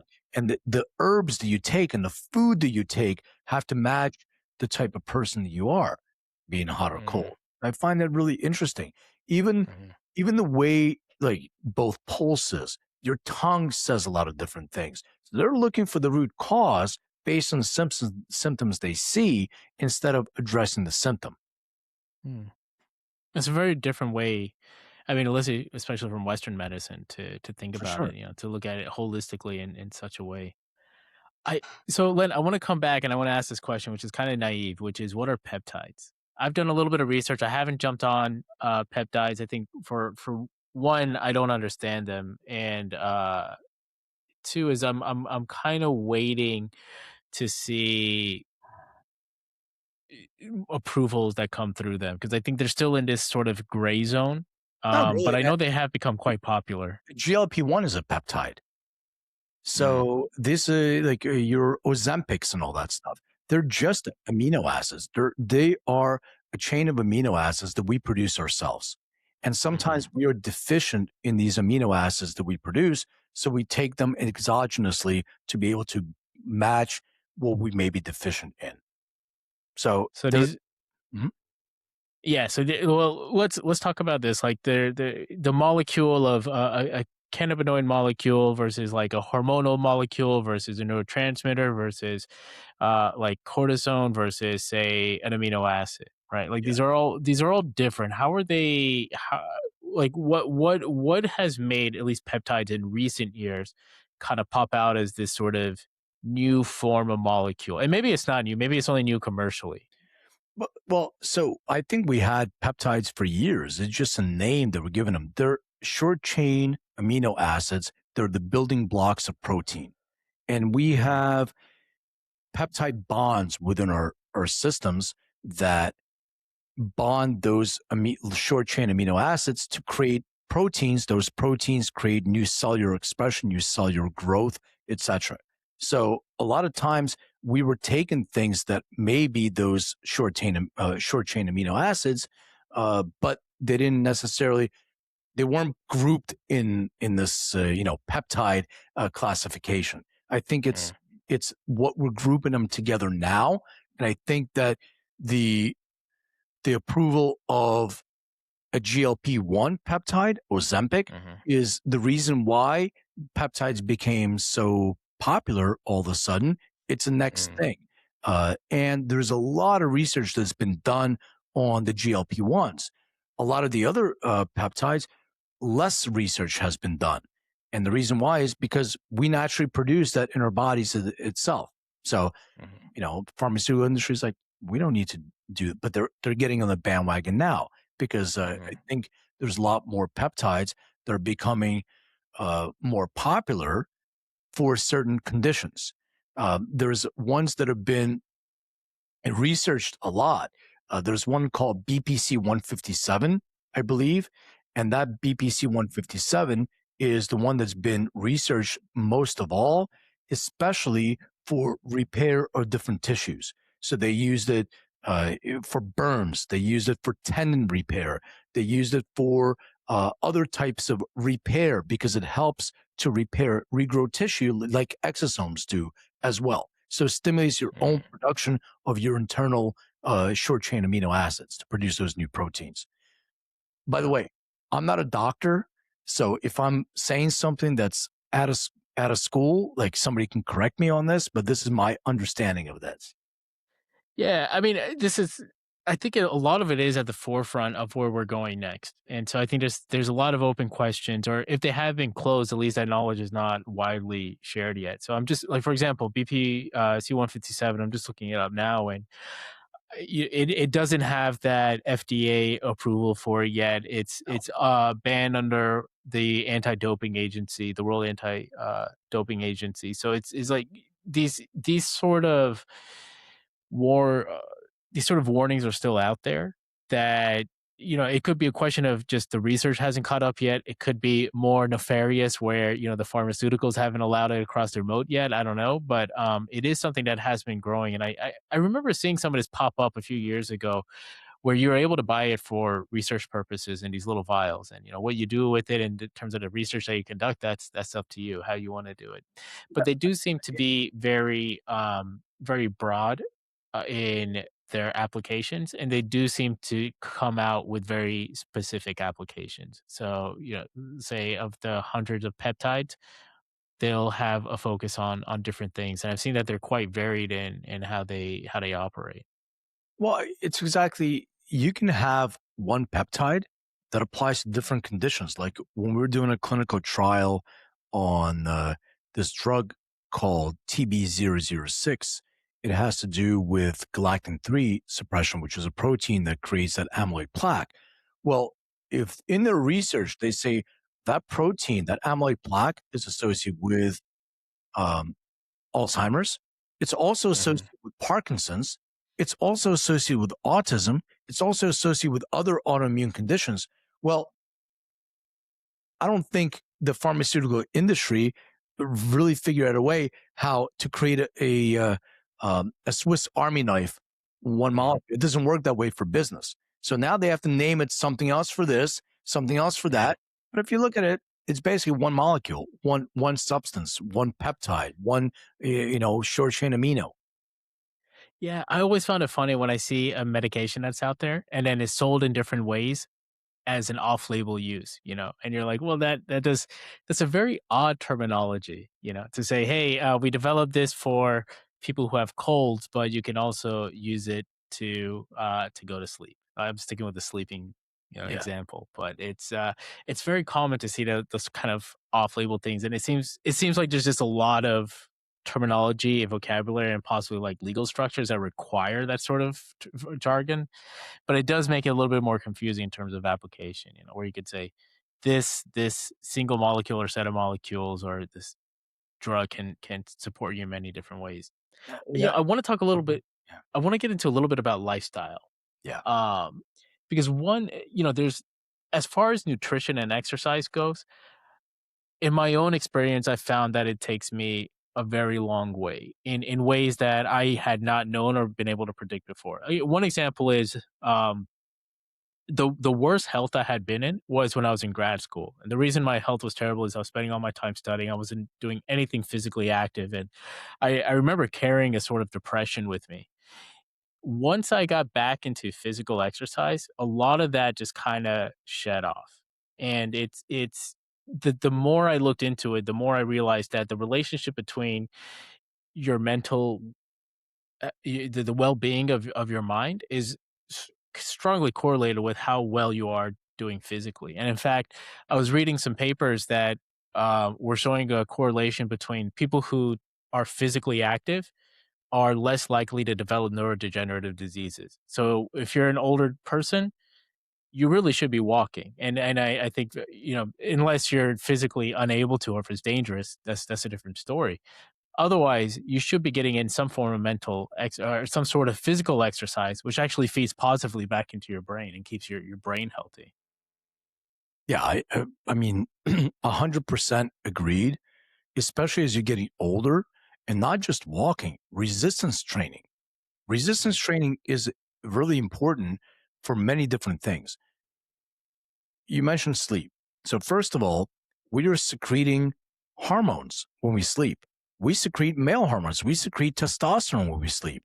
Well, we also are able to stimulate that through resistance training. The other thing is, it strengthens bone density. It strengthens all these different things within your bodies, and it stimulates other neurochemicals, dopamine, serotonin, even some oxytocin that's in our gut. You know, I don't know if you know this quote, and I'm going to probably butcher it. Voltaire wrote, "The art of medicine consists of the doctor amusing the patient while nature heals the disease." Mhm. So the belief of we're good, we're fine, that mental aspect actually helps heal the conditions. And I see this all the time. People that are, late stage cancer patients, etc. My previous business that I had, they were given months to live years and years and years because that mindset shift. So physical activity, putting good things in your body, feeding your mind, feeding your body, that helps with health span. We're very busy talking about longevity, and I think it's the wrong conversation. I had an aunt that passed away just about 2 years ago. She was 102 years old. Mhm. We want to live to 100. That Oh yeah. last 20 years of her life, man, she was existing. Diapers, people looking out for Mm, her, falls, hospital visits. Who the hell wants to live like that? yeah. She's surviving. She's not thriving. So the idea is you build your vessel up to the best of its capacity. You live your life to the best of it, quality of life that you have. And then that's it. Why extend life if your vessel is broken down? So keep it Mhm. keep it in good shape until you can. Yeah, I couldn't agree more. I have this conversation with friends before where I mean, I've always said this, if I could live forever, I would happily live forever. I've been saying this for years. And I mean, I remember saying this in college and people were like, that's the, it's like one of the dumbest things I've heard. You want to live forever? And I was thinking, of course. But I think that, and what I didn't realize is that the general perception is that if you live forever, you're not going to be healthy. Like the general perception is once you hit 60, 70, your body falls apart on you. And I think we've seen enough evidence these days that we have some control over that. And we could live a healthy life. We could take care of our bodies, and we can actually be quite active at a very late age. I mean, I'll call out Warren Buffett for example, because I mean I know he passed, but he was still active in his job. He was still mentally sharp enough to be one of the wealthiest people in the world in his 80s, you know. And I saw BB King with my own eyes playing guitar at like 85. And sure, he wasn't the way he was playing when he was 65, but he was still BB King, you know. Wait, It's Did very Warren Buffett pass? I thought he's still alive. Did he pass? I thought oh no, or was it his was I it think Buffett or he's was it his I think he's his co 95. I think he's 95 or in his 90s, but you can double check. It's funny you mentioned BB King. So I went to a concert with Little Richard, the Reverend Al Green, and BB King. BB King before he passed. And BB Mhm, was very overweight, very bad mhm, diabetes. He was sitting the whole time, but man, he played like incredibly. And Little Richard, they turned off the lights. He could barely walk. He had a walker. So they walked him, you mhm, could kind of see in the dark. They walked into the piano. He didn't use his feet on the pedals, but when he played the piano and sang, like it mhm. was incredible. So, that's a mental thing. You can do what you can Yeah, when you're dialed into your thing that makes you happy, that you're supposed to be here for this reason. That's when you thrive. I was talking to this guy. Do you know Ram Dass, who Ram Dass is? So no. Ram Dass, he's a philosopher, Buddhist, converted. You can look him up. Really, really brilliant guy. Wrote a lot of books. And somebody was asking about the meaning of life, and I love this quote. Probably going to butcher it too, but he said the meaning of life is living a life of meaning. And I was like, Mm, oh, well, shit. Uh, that's pretty freaking simple. And I didn't even think about it, but that's what I was talking about, the Little Richards and BB. When you find that thing that you're doing that's meaningful and you continue to do that, first of all, you're anchoring that in with your neurochemicals being happy. You're giving it to people as well. And you have this exchange of energy. And that is the mhm. thing I think that helps you live longer, happier as well. That mental health, anchoring that physical health and vice versa. Yeah, I think that makes a lot of sense. By the way, it's Charlie Munger. I was off, Yeah, not Warren Charlie Buffett. Munger. Yeah, Yeah. I got that mixed up. But it's funny because you said you were at PwC for a bit, right? Yeah.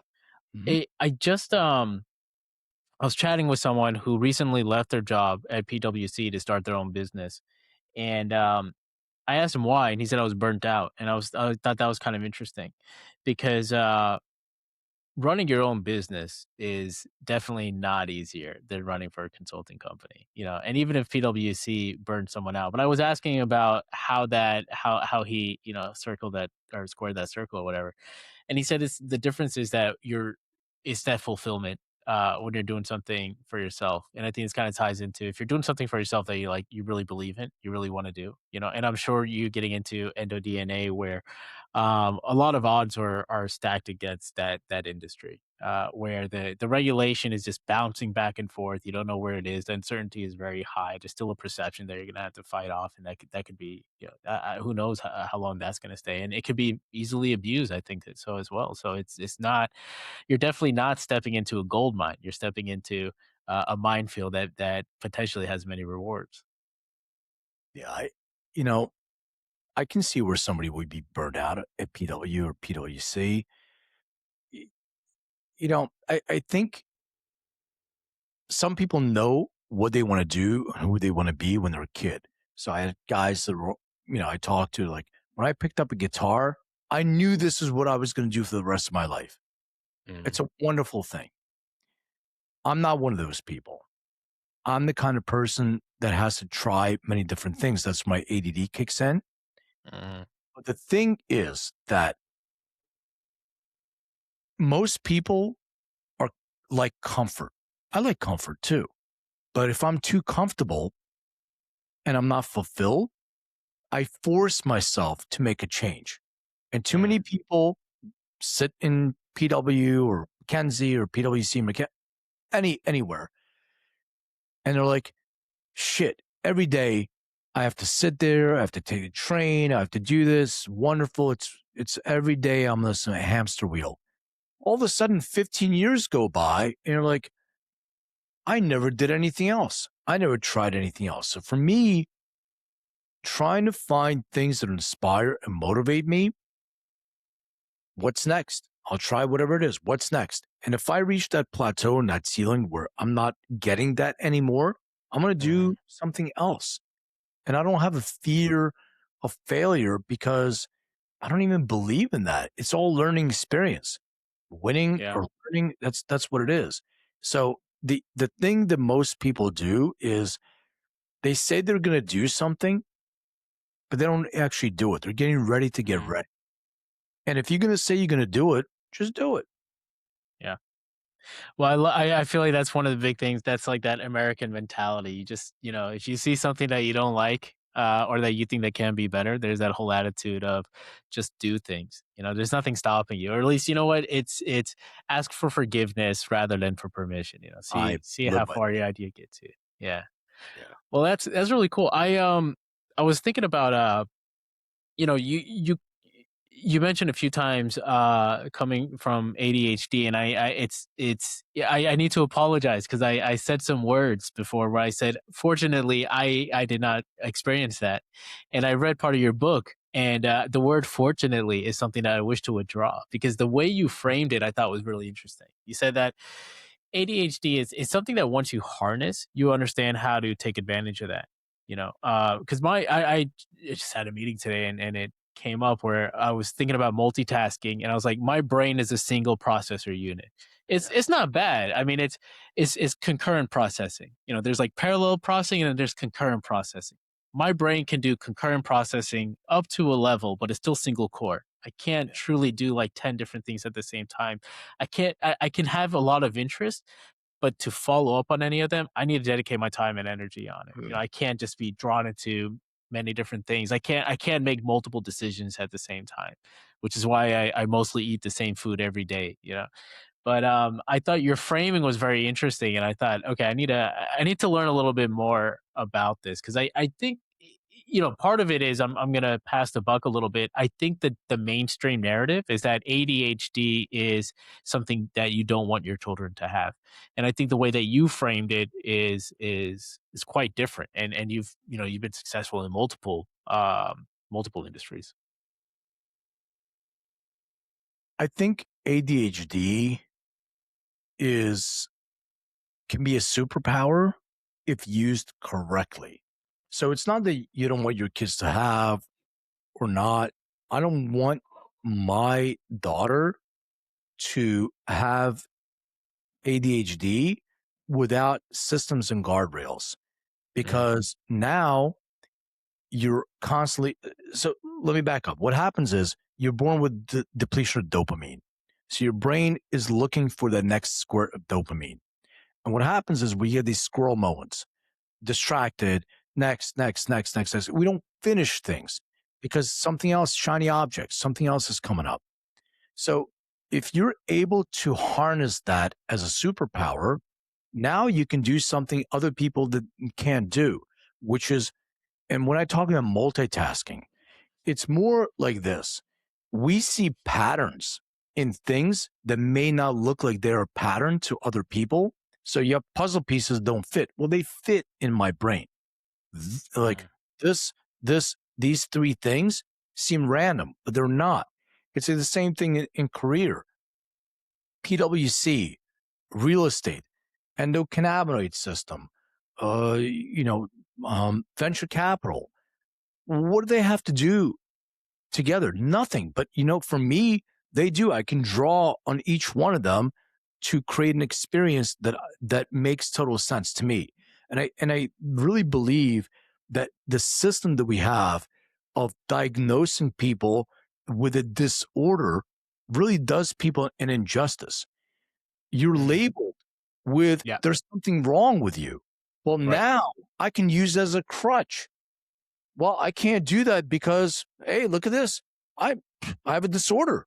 You know, Mm, okay. Uh, most billionaires, or a great percentage of them, have some neurodivergence. When I was growing up, there was a lot of kids that were in the slow class. There were a lot of kids that were made fun of. Some of these kids are multi-billionaires now because they were mm. able to harness their neurodivergence as a superpower. And by the way, it's not always easy. That whole thing of eating the same thing every day.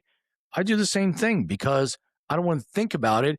I'll Mhm. stand there and try to decide 100 different times. Well, maybe I should have this. Maybe I should have that. Or Yeah. like I flip into Netflix. What am I going to watch? Well, by the time I try to decide what I'm going to watch, I'm already tired. I'm like, fuck it. I'm not going to watch anything anymore. That Yeah. kind of. So it's the idea is to create guardrails for yourself and know how to create that dopamine reward system.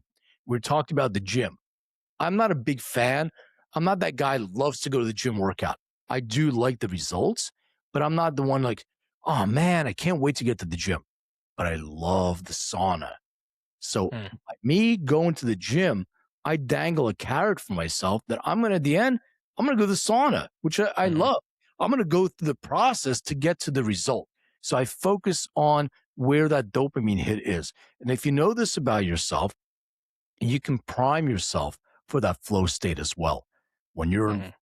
we didn't really talk about flow, but you can prime yourself for the excretion of neurochemicals at the exact level that you need for you to be at your optimal best.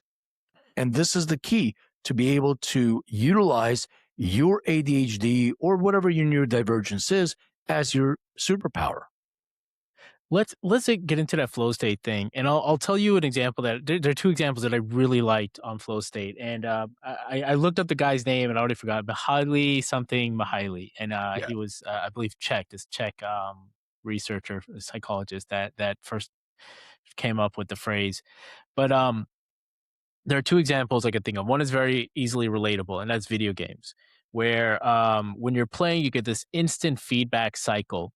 So if you're improving, you're automatically surviving. Let's say it's a first person shooter. As you're improving, you're living a little bit longer, you're knocking out your opponent, and you're improving. And you get that feedback instantaneously. There's no delay in your action and the payoff from your action. Hmm. There's another example, I believe this was in the book, where he talked about surgery. And he said, surgery is one of those extreme examples, if you're performing surgery. It's one of those extreme examples of flow state because you're doing something incredibly difficult, that the consequences are dire. You're also getting feedback very quickly on what you're doing. So you can be intensely focused for like 18 hours. Like a surgery can go on for that long, and you have a doctor who's able to focus intently for that long because they hit that flow state and they won't be bothered by anything else. So the idea is that there's a graph in that book I remember, and it's how easy it is versus what is the feedback timing of your actions. And so if it's very easy, but you get your feedback instantly, you just get bored and you stop playing that whatever that you stop engaging that activity. On the other hand, if it's too difficult and you're getting feedback instantaneously, just kind of quit instantly, right? And I'll stick with the video game analogy where it's like, if you play on very hard, you're just not going to make it anywhere. One more, which is jujitsu. A lot of people complain about this, and this is my own experience.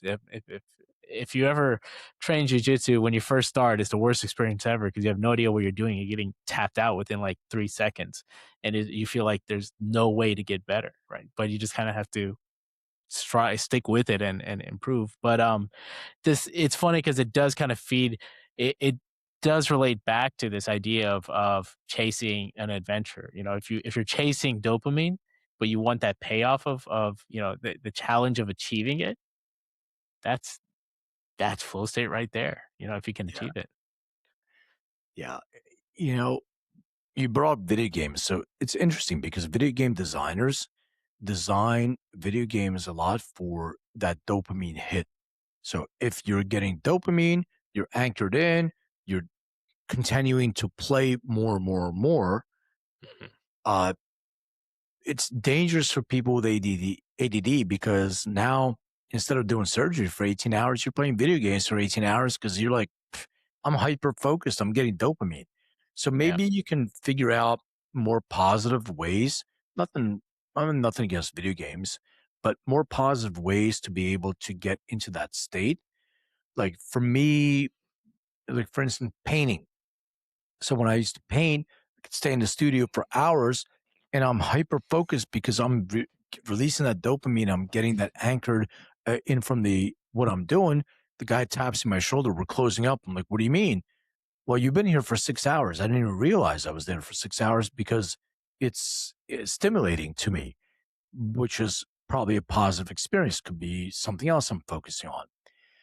The other thing is with flow state, you have to also realize what things give you that excretion of neurochemicals where you are in flow state. And if you figure that out on different things, you can prime yourself for flow state. So I took a class by Stephen Kotler during COVID, I think, if I'm not, and it's a flow state class. And Mhm. they were teaching you how to prime yourself for flow state. So I realized that when I'm on a hike, I'm in flow state. I am not Mm. thinking, but if I have an issue, it's sort of like you're tuning into an antenna. I know it sounds hokey, but you're tuning into antenna to attract the solutions to your problem without asking, without thinking about it. And I really believe that is pure flow state when all your neurochemicals are flying or firing at the right amount. You don't have to think about it. You become that energetic antenna that vibrates at a frequency that attracts the things that you need at that level. So Mhm. if you understand this about yourself, and there is a combination of that with ADHD as well, because if you know that certain things and this is where the discipline comes in. If you Mhm. know that certain things excrete dopamine, but are they beneficial to me? Video games, good one. So if I'm going to play 10 hours of video games, well, I'm going to get my dopamine fix, but what am I sacrificing for that? Or can I find something else Mhm. that I can do that'll give me the same kind of result? So it's a lot of times for people, especially with ADHD, and I'm going to connect the dots with flow state. They spend a lot of time in everything is urgent important. So Stephen Covey, yeah, Mm. years ago, he wrote the book, and he also did this Stephen Covey quadrant method. So Yeah. quadrant one is urgent important, not urgent, not important. So if you spend your time, especially with somebody that's an ADHD brain, everything is urgent important, your brain is going to disconnect. You're going to want to Mm. be in the quadrant that's not urgent, not important, which is, being on your social media or whatever, because you can't be on at that level all the time. That's where burnout happens for people with Mm. ADHD. Not everything is urgent important. So if you're able to compartmentalize and say, okay, well, this is a real fire. I'm going to go and address that. But after that, I'm going to go and strategize what else I need to do. It's systems, no more than a certain amount of things. Focus on the things that you completed instead of beating yourself up for the things you didn't complete. Um, don't do more than you're capable of doing. There's all these different systems that you do. And if you stick to these systems, I can assure you, you can maximize everything that you're doing in your life's work. But Mhm. it's going back to that thing of your friend being burned out. You know, for me, I was very successful in corporate as well, financially successful, but it gave no purpose. Even in real Mhm. estate, I was doing really well. I told myself a story that I really, really liked it, Mhm. but I really liked the transaction of it. So I do something, I get paid, I feel great, I get that dopamine, I get that serotonin, I even get some oxytocin, I love it. But when that heroin fix goes away, I start all over again. I don't like the work and the meaning of it. So we talked Mhm. about meaning. What am I really doing? I'm getting people that are, and I was commercial. I'm getting people that have money, like they have investment. They want to invest more. They want to make more. At the end of the day, what is my real true contribution? And I felt Mhm. like it wasn't fulfilling enough.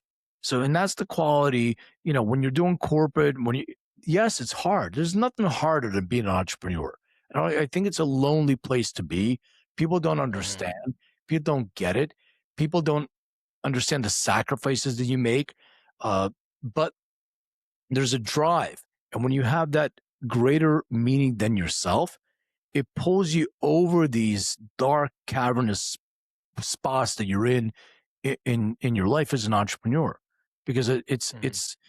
it's about the journey of getting there. I know it's cliche to say that, but it really is, because where you're going to end up is outside of your control, but you're going to Mhm. control your journey of getting there. And I think that's the most important thing to focus on when you're There's on. some things that the late Scott Adams used to say that I really liked. I read his book,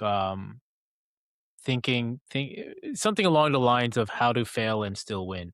And one thing he mentions a lot is focusing on systems rather than goals. So the idea is that you can control the inputs, but the system that you go into is chaotic. You don't know what the output's going to be, which is to say you could do everything right, but if you're ahead of the market, you may not be financially successful. That's one example, but there's many others. But we should say you do have a book on this.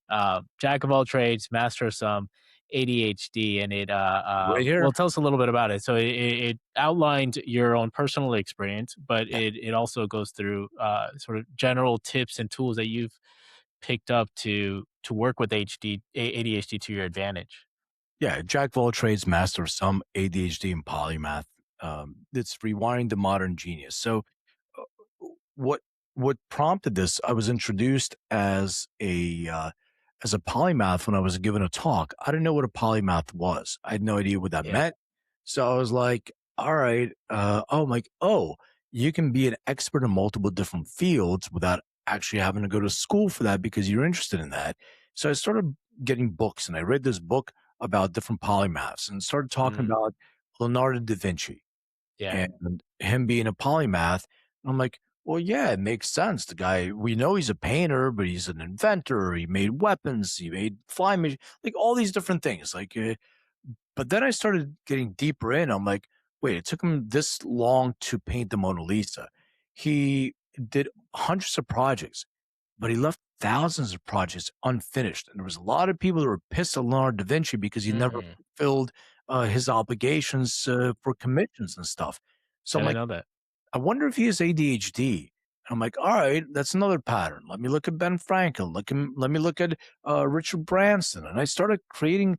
I'm like, it seems to me that a lot of these people, based on what I read and the symptoms, I guess, Hmm. they seem to me that they have ADHD, undiagnosed. And Richard Branson already was, and he talked about it. And Hmm. and they're all polymaths. I mean, Richard Branson, 400 so companies, and there's a bunch of other people. I Hmm. wonder what the connection is to ADHD and polymathy. Couldn't find any books, like nobody wrote about it that I could find. Maybe there are. So I'm like, you know what? Let me start writing about it myself. So I started writing about, I wanted people to understand the genetic predisposition. What happens genetically that you're ADHD? A lot of people talk about ADHD and Hmm. then the diagnosis of it.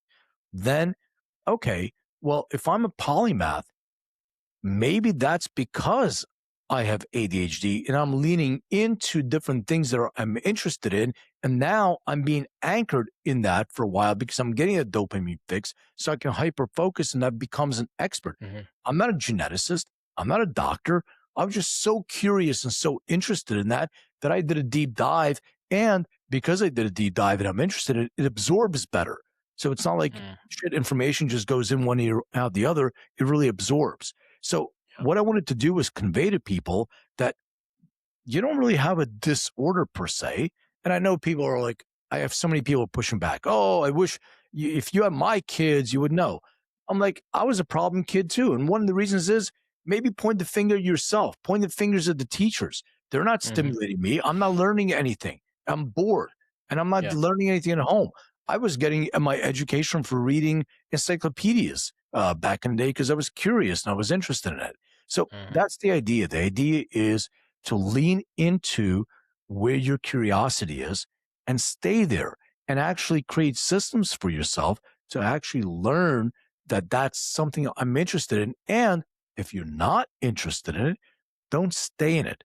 go to Mhm. the next thing. And this is what I think is most difficult for people to really get because they're always like, oh, you don't understand. I have a family, I have an income. Of course, it's uncomfortable, but it doesn't mean that you have to leave your job right away. Maybe lean into that interest at home after work. And at some point, there's a tipping point.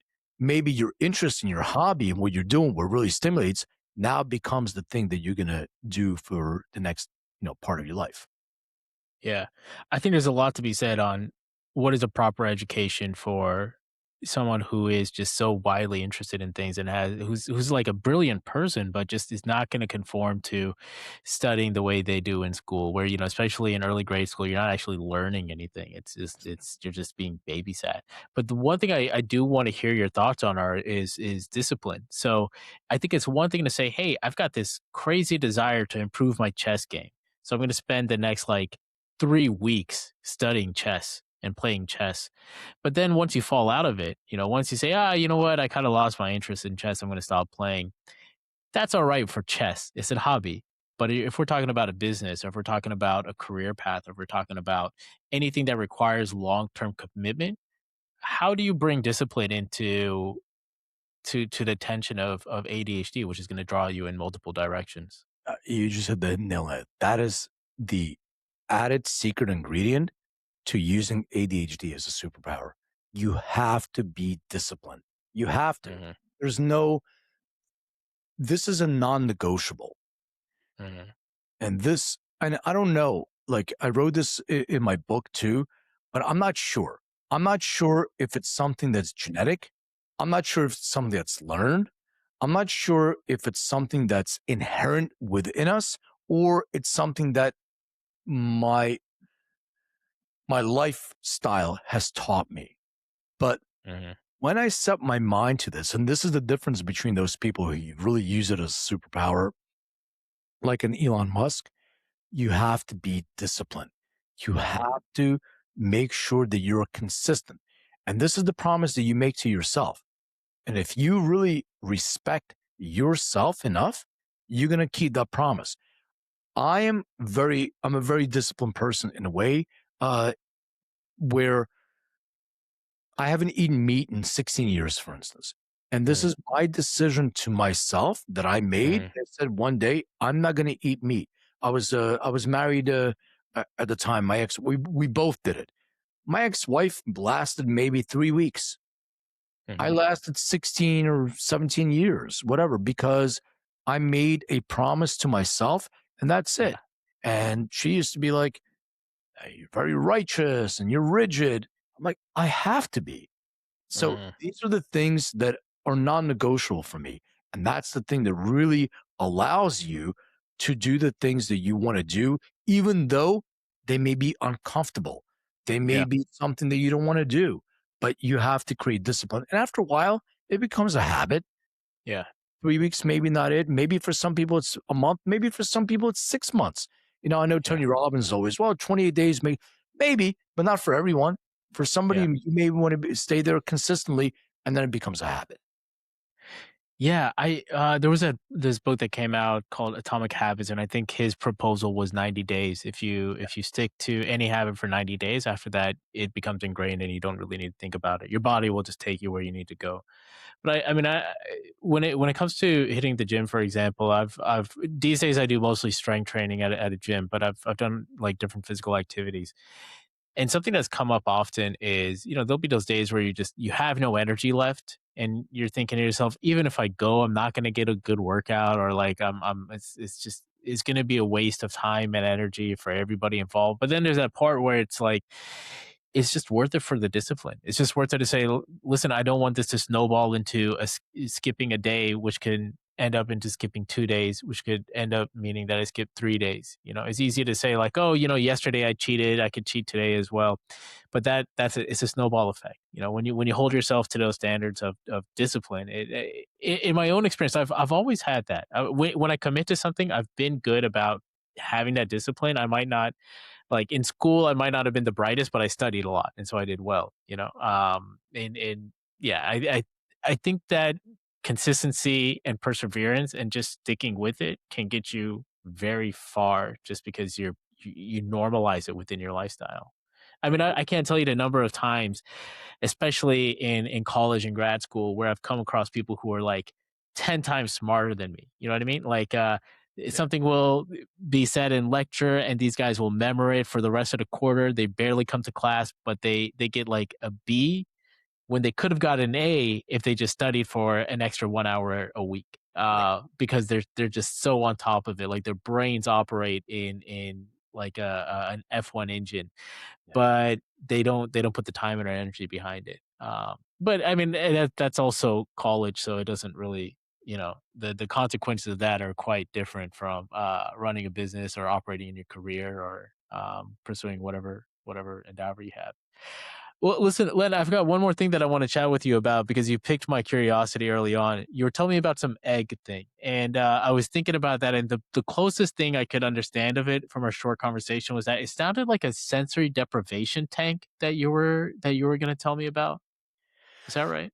Yeah, it's not a sensory deprivation tank. I'm looking up so I don't forget the name of the company. So they're called Brain Thrive, Mm, and they're a neuro clinic that works on brain health, and it's neurological centers for creatives. A lot of ADHD, what they and other things,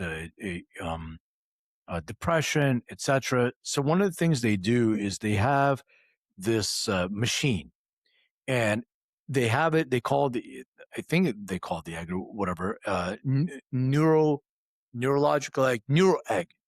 So it's shaped like an egg, but it's made out of wood, and it has specific modulation built in for frequency. So there's a chair in the middle of this machine, and this chair, and they have speakers everywhere and electrodes. Yeah, there you go. So that's mm, the thing.